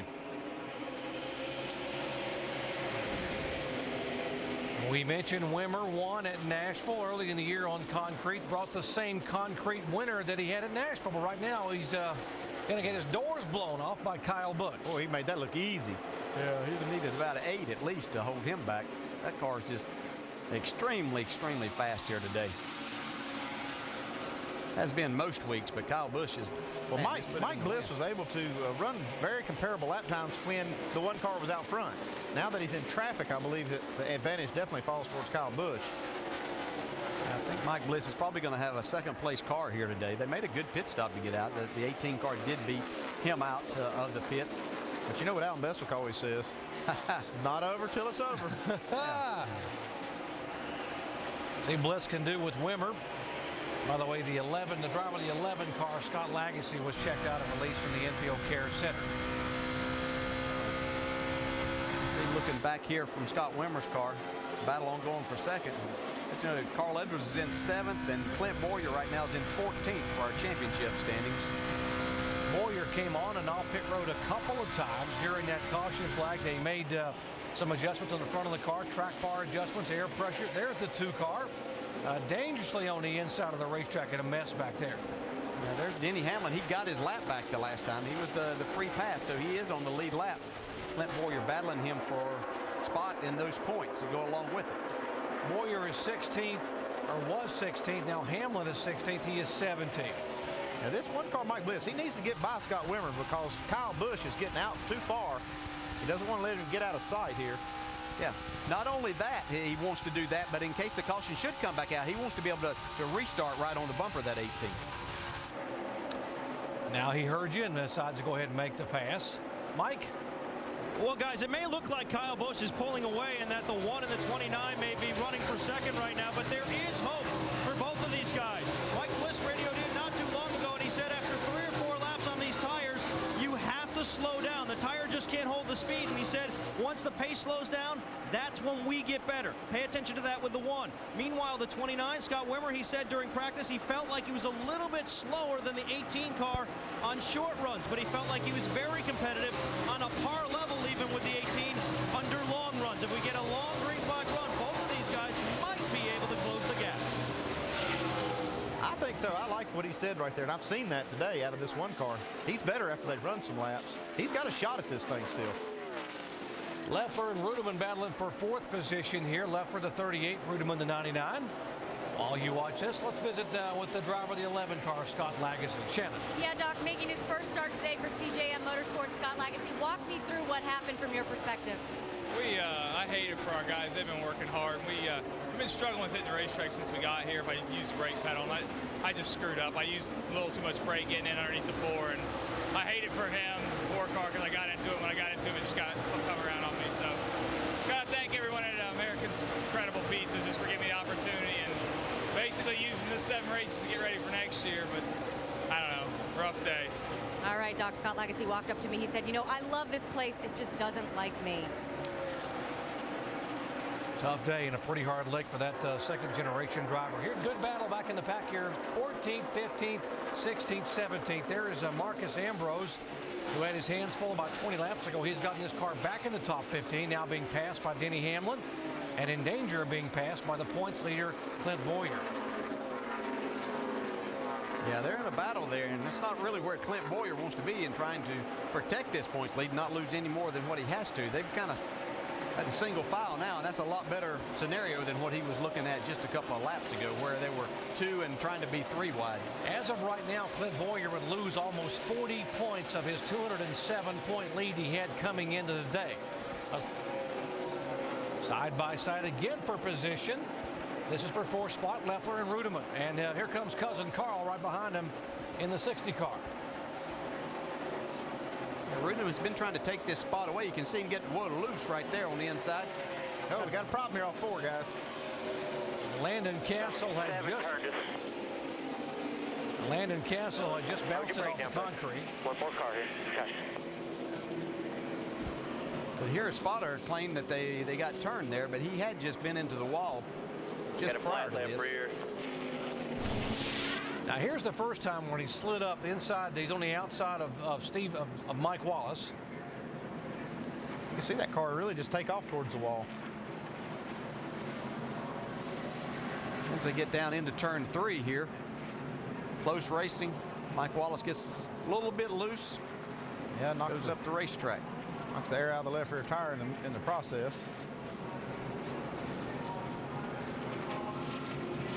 You know, sometimes you want to hold that car down that's trying to pass you, but you take that chance, and I don't know, I can't say Landon Castle did anything wrong there at all. That's twice in a row. Back in the spring, he was running 7th and was taken out in a similar kind of contact incident in the corner here at Dover. Here again. They were running 12th and 13th, and the 5-car still outside, got to spin behind you, still outside. Yellow's out, yellow's out. Caution for the 5th time today here. Contact for the 19-year-old into the concrete. When we come back, Kyle Busch will have Mike Bliss on his bumper for the restart.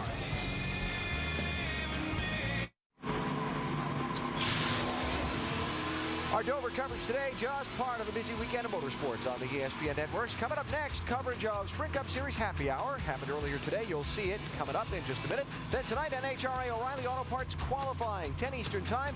NASCAR Now pre-race edition tomorrow morning, 10 Eastern Time. Then our coverage of the race presented by Principal Financial Group from the Monster Mile, ABC 1 Eastern Time, and the NASCAR Now race wrap-up 11:30 Eastern Sunday night.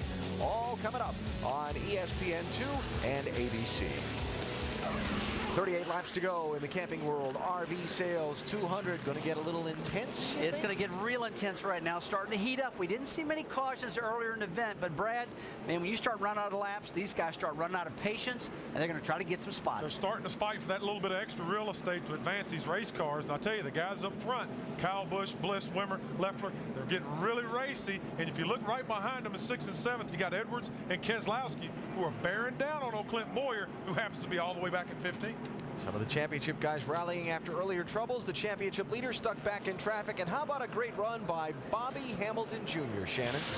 Yeah, Alan, you know, he's overcome a pit road speeding penalty to come back into the top 10. He had restarted 17th after that pit road. So this is a great run for that car. The number 25 team who is looking for a sponsor next year, Alan. All right, Shannon, as we get set to go here, it'll be 37 laps to go on the restart. And Andy? It's not over till it's over. Kyle Busch has led a lot, but there's a long way to go, pal. Let's listen in and go full throttle.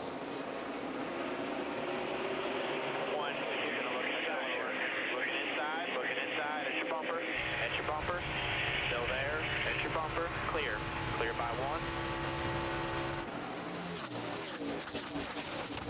Clear by 4. 3 wide middle.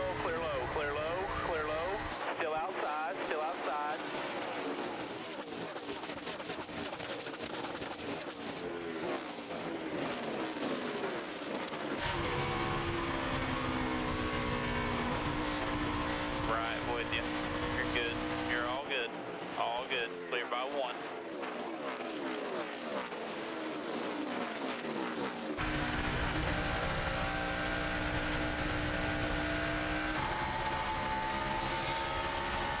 Don't you just love it? 3-story high concrete banks in Dover, Delaware. Laps winding down. You got to get what you can get right now. And the question is, can the 88 car get up there? Here comes David Reagan inside his teammate.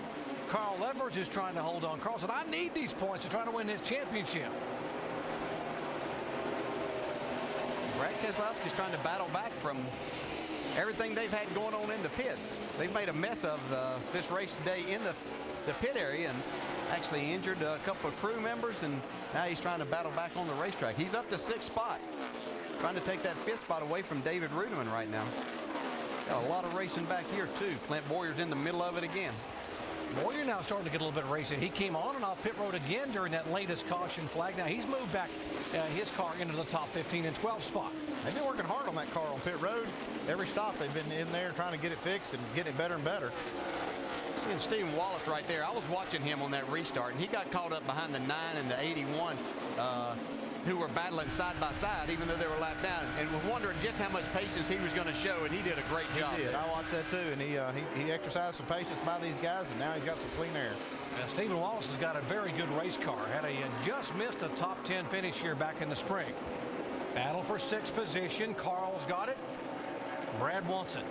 Man, this 88 car's fast. Yeah, he is. Carl's trying to come back and actually make the pass back on him. Carl's car just doesn't seem to take off on these restarts very good. I don't know if that's an air pressure or if it's just the feeling of his car. You can see him get loose, and the 88 of Keselowski coming back to the inside here. But after you run about 3 or 4 laps, then Carl's car starts taking off again. Keselowski is 3rd in the point standings, behind Carl Edwards, some 70 points back of Carl. Coming into the day. You can hear him have to crack the throttle just a little bit of Brad Keselowski right there as we were riding along with him up out of 4. You could hear he got in the gas hard, but you just couldn't carry that momentum on off the corner. Man, that's a great shot right there just to show you how hard these guys drive through the corner.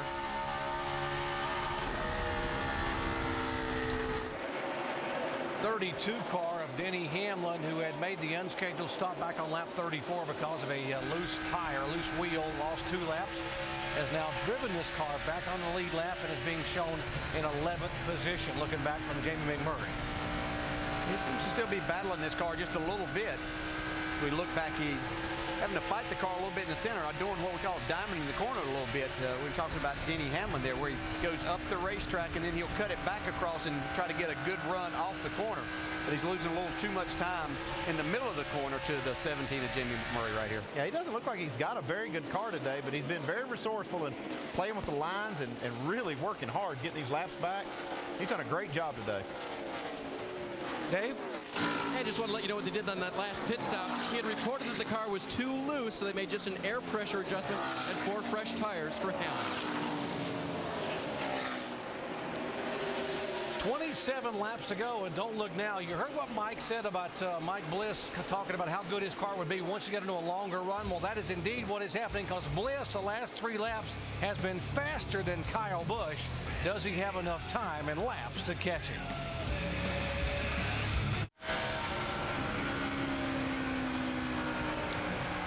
Laps clicking away here. 20 laps to go at Dover, Delaware. Kyle Busch, the leader. Mike Bliss trying to move in. He's still quicker. And he's about 2 seconds back. Scott Wimmer in 3rd spot, some 4 seconds back in the 29 car. It's obvious these guys are running 1st, 2nd, 3rds. They're working a lot less than that driver's compartment than the rest of these guys are. Some of these guys are really, really working their cars. We have seen battles all over this racetrack. Guys trying to take spots away. A moment ago, Keselowski taking David Rudeman's 5th spot away. And now Rudeman in jeopardy of getting his position lost by Carl Edwards at his 6th position, as Carl and David Reagan are on the march. Well, just up in front of those guys, you can see the 88 cars passed these guys and driven away a little bit, and now is trying to take the 4th spot away from Jason Leffler. So this is important for Carl. That's actually where they're racing for would be a 5-point swing in trying to get to that 6th spot. And time's running out. 18 laps to go. Carl's looking up at the scoreboard saying, I need to get these spots. Yeah, Clint Boyer being shown back in 13th position, so right now it would be about a 25-point swing in favor of Carl Edwards if they were to finish where they're running right now. I can assure you that Clint Boyer would love for this thing to end right now and say, I'll only lose 25 points. So we see the Brad Keselowski has caught Jason Leffler here in the 38 car. Brad made the other two passes on those guys that we mentioned. Carl Edwards. How about Morgan Shepherd, this 89 car? Ends up in 23rd today. Spot. He made a pit stop earlier and got a right front tire. Kevin Hamlin, he got a right front tire. Times are tough. And Kevin Hamlin in the 81 there. Morgan battling for 22nd position. Morgan, by the way, a former winner here. I say that because it just shows you how limited his resources are. He's just making use of what he has and doing a great job here today. Randy McDonald on car number 81 with Kevin Hamlin in it. Both of them trying to get in the top 20. 15 laps to go. Kyle Busch trying to get his 8th win of the season in the NASCAR Nationwide Series. There's the guy that's chasing him, Mike Bliss, and it has been almost 4 years since Mike Bliss has gone to victory lane. How hungry should this driver be to try to win one here? Charlotte, October 2004, some 66 races ago. Oh, he's hungry, I'll guarantee you that. And this is a great race for this team. They're sitting here 14 laps to go in second spot, but the problem is they got Kyle Busch up in front of them in one of those Gibbs cars, and they've been almost unbeatable this year. Yeah, Mike Bliss and this team, they're running well enough now to slip in there and get a victory. And we see David Rudeman still trying to hold off Carl Edwards in the 60. David Reagan right behind him. 6th, 7th, 8th. This is quite a battle they're having here. David Rudeman's really getting off the corner good. Carl Edwards gains a little bit on him in the center. Here comes Denny Hamlin in this 32 car sneaking in the picture. Yeah, now he's going to join the fun. Well, Hamlin coming from 2 laps down after the unscheduled stop back on lap 34 for a loose wheel. You could see him drive up under the 6 there, got him a little bit loose. David Reagan had his hands full getting off that corner. And I think David Reagan felt that.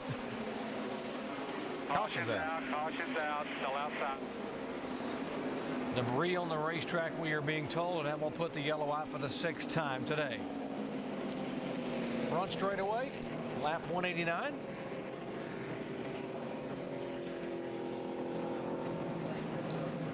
Well, 11 laps to go, and now Mike Bliss will be able to pull right up on the rear deck of Kyle Busch. Wimmer will also be there. What will happen in the final laps? Back in a moment.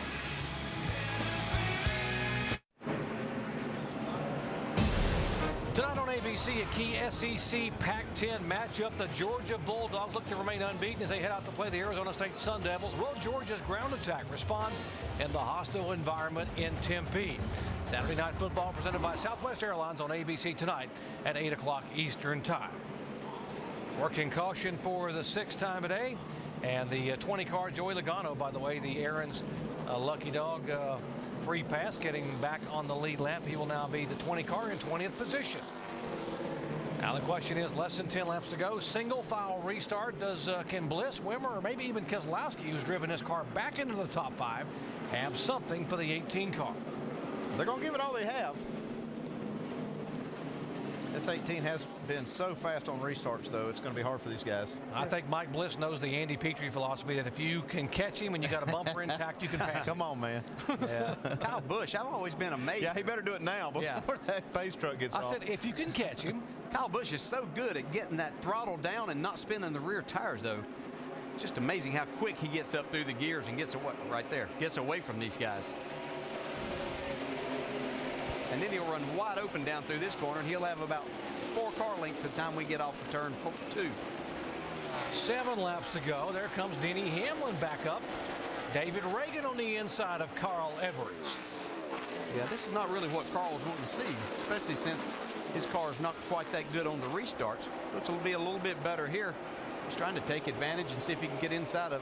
He's got position on left right here. Look at Clint Boyer, the 2 car trying. He goes by the 6 car. Wow, where did he come from? Now he's within 2 spots of Carl Edwards. What kind of comeback would that be point-wise for him? Yeah, he made a nice move on the outside of the restart there and got a few of these guys. 32 car just got a little nudge on the side of the 60 car. Carl's going to drive hard. He knows those points are important. 32 has a good car. Carl's able to get back down to the bottom and protect that spot. Yeah, the 18 car Kyle Busch already has a 1.2 second lead over second spot. David Stremme making a move on the bottom of the racetrack. 88. And here's the car you were talking about in commercial a moment ago. How Brad Keselowski trying to take the position away and be third spot. Wow, this has been impressive for him today. And it's unfortunate he had the problems. He might be the only guy out there that really could have something for the 18. Time's running out for him, but he has a great car, and they've done a great job. I don't know who's worked harder today, Brad Keselowski or Denny Hamlin. Yeah. We just hope everybody on that 88 team is okay today. We're getting word that a few injuries there, but hopefully everybody's fine. You see him just driving the wheels off of this thing right now. Yeah, in case you just joined our coverage, the car fell off the jack when they were changing tires. The right front and right rear carriers were involved and got some hands pinched. A lot of racing right here. Clint Boyer trying to make up a few more spots. You can see him get together with David Reagan right there. 10th, 11th, 12th. This is the 12th place car. Mike Wallace showing you what the bumping and rubbing there between the points leader and Reagan. Mike Wallace. Ooh, there's a little bit of rub right there. Oh, we got a crash on the front stretch. Oh, the 5 car and Stephen Wallace involved. It's the second time this 5 car's been involved.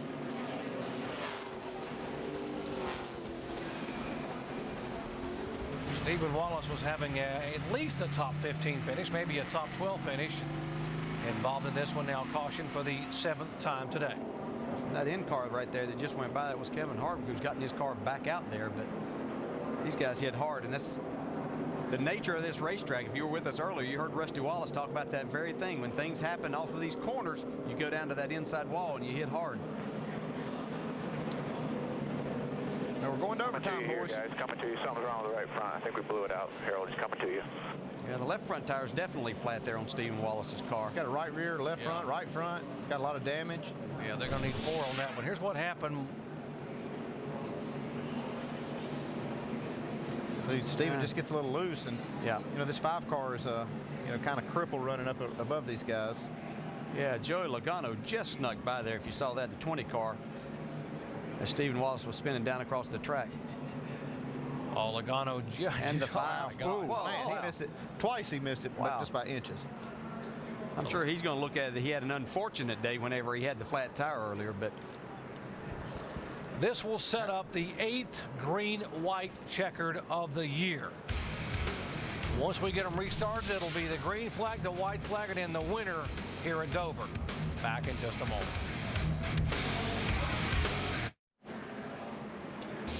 Dover International Speedway, where the Camping World RV Sales 200 is about to go to a little racing version of overtime for the 8th time this year. You see the races that have gone to extra distance. It just follows up what I said earlier. It's not over yet. It's not over till it's over, that's for sure. The intensity's heating up, just like we said early. And you saw a couple guys just going after it with a couple laps to go, trying to get some spots. And it's not just for the lead. All those guys back in that lead lap group are fighting hard for spots, and that's why you get so many wrecks in these late laps. You're absolutely right. But I'll tell you, I'm really impressed with Brad Keselowski. He has got that race car up in the 3rd position. He is in a poised position to get himself an opportunity maybe to get the victory lane. Well, Mike Bliss has got one more shot at Kyle Busch's back bumper. Doc, Andy, and DJ. Question is, can he hang with him this time? What do you think, guys? Well, it's going to be tough. I mean, Kyle Busch has just been too strong on these restarts. I don't know. I really don't know what Mike Bliss can do to try to get him here. The run and go he would have to get, NASCAR's not going to allow, so that's the problem. We see Jason Leffler here has some overheating problems. He's knocked the grill in on that, and it's not getting any air. NASCAR said they're going to blow off some of the tire debris on the straightaway, so we're going to take a break and then come back with the green-white checkered.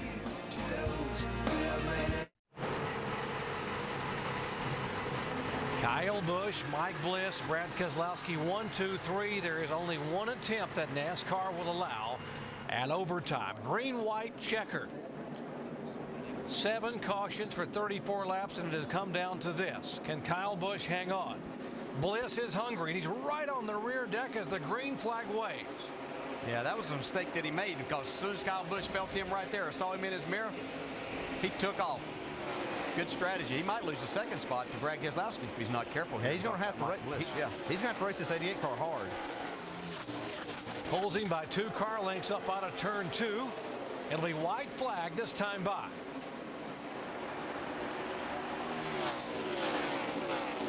Kyle Busch just too strong for these guys. Flag.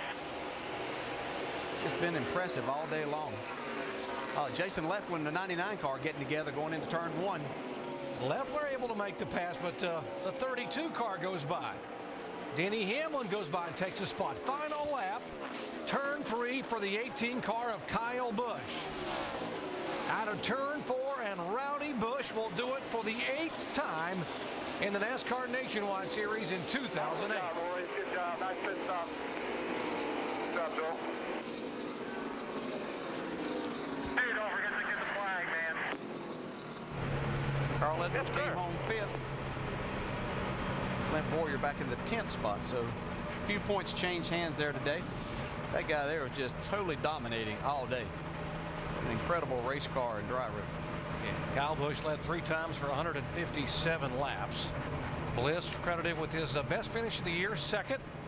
Keselowski finishes 3rd, Wimmer 4th, Edwards 5th. The last lap got kind of exciting going down into turn 1. You can see the side of David Rudimann's car. Jason Leffler got a good run. See him coming off down the front straightaway off of 4. He was ready to take the spot. Rudimann wasn't going to give it to him. Rudimann didn't give him much room on the bottom right there. Well, that's the last lap. Yep. Yeah, I guess you take what you can. Yep. Another incident here. Joey Logano also getting into the 99. David Rudimann can't get any respect here. He's probably glad this thing's over. And so he goes from 6th to his finish of 17th in the final lap.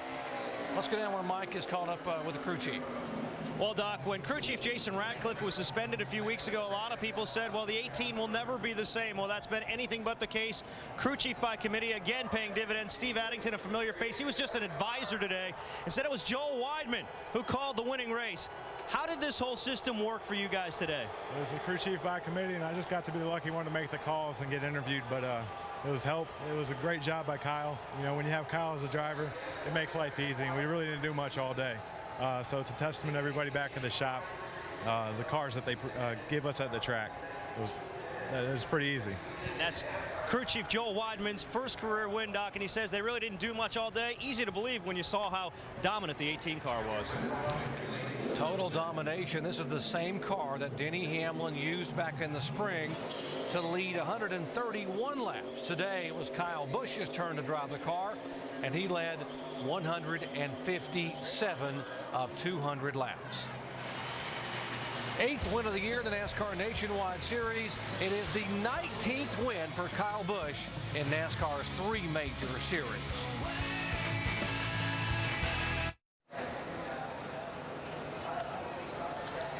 The NASCAR Nationwide Series race at Dover, Delaware is history, and Kyle Busch has dominated the day once again. Let's go down to Dave. Wow. That's not all sweat, but it looked like it wasn't much of a sweat out there today. Do we have that wrong, or was that a pretty good ride? It was a great effort by this whole team. Joel Weidman, you know, the new crew chief, on board this week. Those guys are getting them now, but he deserves it. You know, he did a great job calling the race today, and of course we got to say hey to the guys back at home, and you know, thank Jim Sexton and Z-Line Toyota. Got to thank the fans, everybody that come out here today and watched on TV and everything. So, I mean, it wasn't easy, but it was a pretty flawless day for us, and we made it look easy. Kyle, it's your 3rd win here, first time in the Nationwide Series. Do you have a pretty good feel for this track after 3 wins? I hope so anyways, but you know, Mike was coming there at the end. He was getting better, and it looked like the 88 car was getting better as well too, so you never know what could have happened if a different scenario played out there in the beginning or whatever. But I felt like our car was a great race car, and you know, it was able to come up through traffic well there, so we proved that it just wasn't an out front car. And you know, thank QVC for coming on board with us again. Z-Line Designs, trying to get them together for next year again, and NOS Energy Drink, Electric Sunglasses, all the boys that make it happen. Kyle Busch in victory lane again, this time in Dover. Jamie? And what a day it was for Mike Bliss. He led 44 laps, best finish of the year. But what did you say about Kyle Busch when you got out of the car? Well, you know, I can't say everything, but I just said, why the hell did he pick this race to run? You know, he's been running here and there, and that 18 was fast.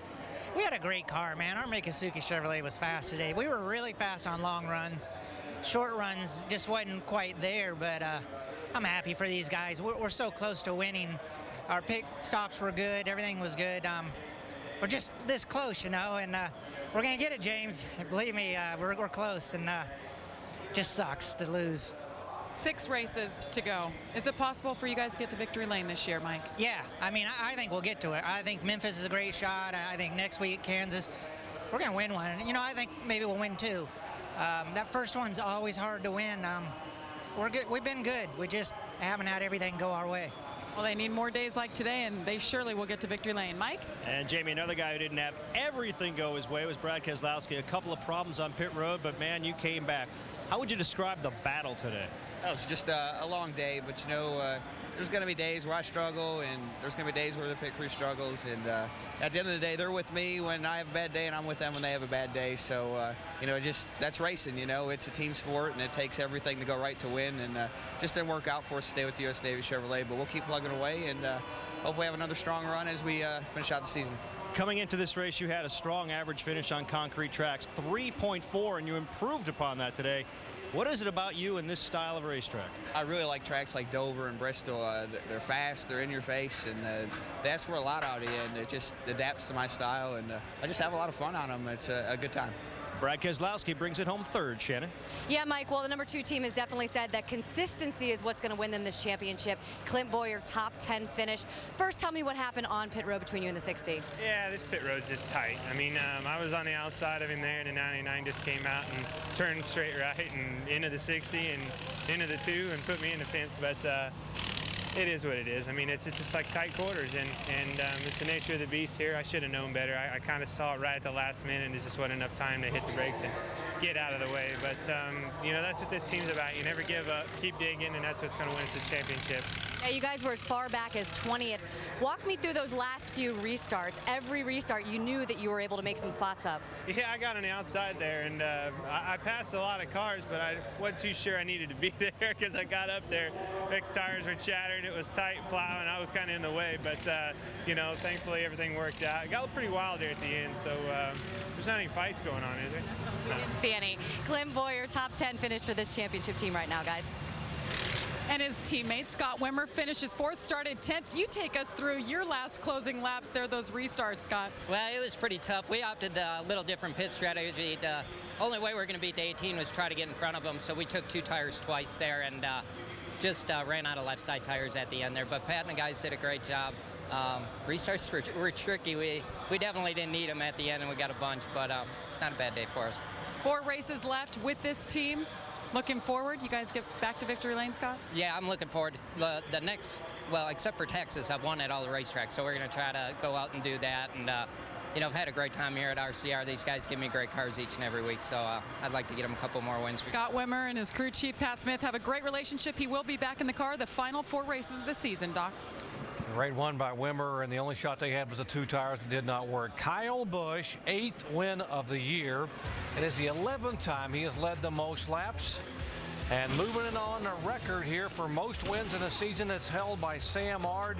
He is tied Ard for 84, and Jack Ingram. 1 more win for Kevin Harvick, 2 for Sam Ard, and still have 6 races remaining here in the 2008 season.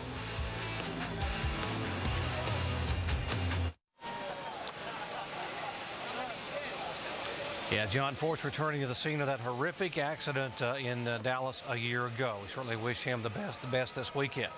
Kyle Busch has had another great day here in the NASCAR Nationwide Series, celebrating in victory lane, and his teammate for Joe Gibbs Racing came back to finish 6th. Mike. And, of course, that's Denny Hamlin, but he had a little bit of a problem at the end. What was going on with your car? We had the throttle hanging up, you know, some issue with the butterflies on the carburetor. We just looked at it, but just a tough day for the Haas Avocados car. Had a loose wheel at the beginning, and it messed up the thread, so I had a loose wheel about every 40 laps after that. So it's tough to kind of get in the rhythm, but you know, I know Todd Braun and Trent, everyone's working their guts out trying to make this deal better. We just gotta, if we can keep our cars together, we'll have good runs. We just gotta eliminate a few problems. I know the cars are completely different, but the tire being the common denominator here, did you learn anything that you can apply to Sunday? A little bit. I mean, some lines and different things like that, but I was pretty impressed with how the one stayed out right there on old tires, and was able to make up a lot of ground with good track position. So that's something we got to look at. Shannon, Denny Hamlin bringing home with another top 10, although he wasn't with JGR today. Yeah, Mike, take a look at this 38 car. Look at the side damage on Jason Leffler's car. It was a top 10 finish. Jason, what do you think when you sit here and look at this damage on your car? That was a wild last lap. I got a run on the outside outside of Rudiman through 3 and 4, and just didn't get there and dove to the bottom. I thought I was on the inside of him. I don't know if his spotter didn't tell him or what. He just peeled down the track like I wasn't there, ran me up on the apron, and we hit. And I think we both finished. So it's a good day for the Great Clips Comcast Toyota.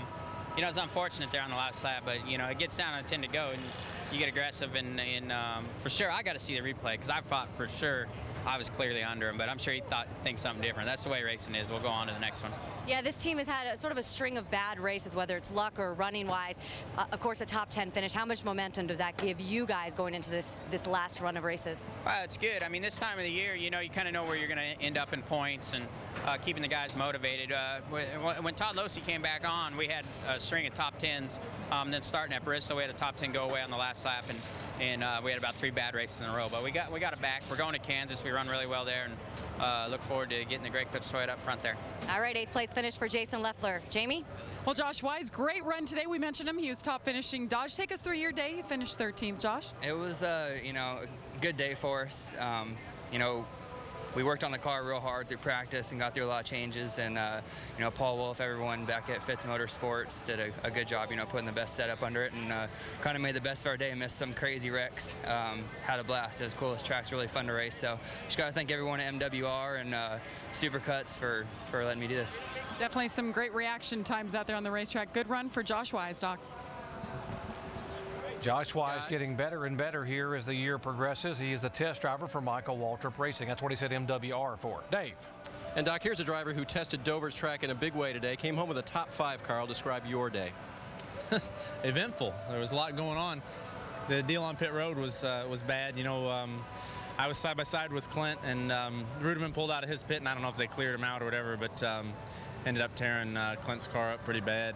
Mine just a little bit, but we fought back, and pretty wild there at the end with Leffler and Rudiman getting together. And I mean, to come out 5th with what I think, you know, I don't think the car was that good. You know, that was kind of, we were fortunate. The guys did a really good job on the World Financial Group Fusion. Some days, that's the way it goes for you, Doc. You just have those kind of days where it's perfect, but the good news for Carl Edwards is that he gained points today. He came into today 207 points back.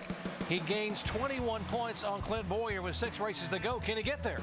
Well, he's going to have to gain more than that, obviously, but it's a start. You have to start somewhere, so it was a pretty good day for him. Jason Leffler, despite the overheating car, gains a spot. Marcus Ambrose hangs on to a top 10 points finish. Alan, from here we go on to Kansas City. 6 races to go in the Nationwide Series season. And as for this one at Dover, about the only thing that didn't go right for Kyle Busch all day was when he couldn't get the cork out of the champagne bottle at Victory Lane to douse his team. Oh, man. Couldn't spray anybody. But doing that too. But I'm telling you, that's the only thing that went wrong for Kyle Busch all day. What an impressive performance. It really was. There's many times during the day he had almost 4/10 of a second on the second place car, and man, that is fast. He just put it on a Brad all day long. He's just a class to the front today. Absolutely hauling the heat all day long, looks strong, and I tell you what, Carl Edwards is in a good position, though, as we go forward. I'm looking forward to next week. I think he can still make up a lot of ground. Coming up next, our same-day coverage of NASCAR Sprint Cup Series Happy Hour from here at Dover. Happened earlier today. See how your favorites are all shaping up for tomorrow's 400-mile go on the Monster Mile. A thought on tomorrow's race quickly? Yeah, you better watch the entries of these corners and the exits. And when you spin, you better watch that inside wall. We saw a lot of that today, and this is a tough track, but you got to be aggressive out there. Kyle Busch lost 80 points last week. Can he make it up tomorrow? He's on the roll today. He's got the champagne flowing. Will it flow for him tomorrow? Happy Hour is next right now, and then tomorrow 1 Eastern time, our coverage of the NASCAR Sprint Cup Series race presented by Principal Financial Group, ABC at 1 Eastern time. So Kyle Busch dominates and wins a wild race here in Dover. This has been a presentation of ESPN, the worldwide leader in sports. Sprint Cup Series Happy Hour is next. We'll talk to you tomorrow on ABC at 1 Eastern time for race number 2 in the chase for the NASCAR Sprint Cup.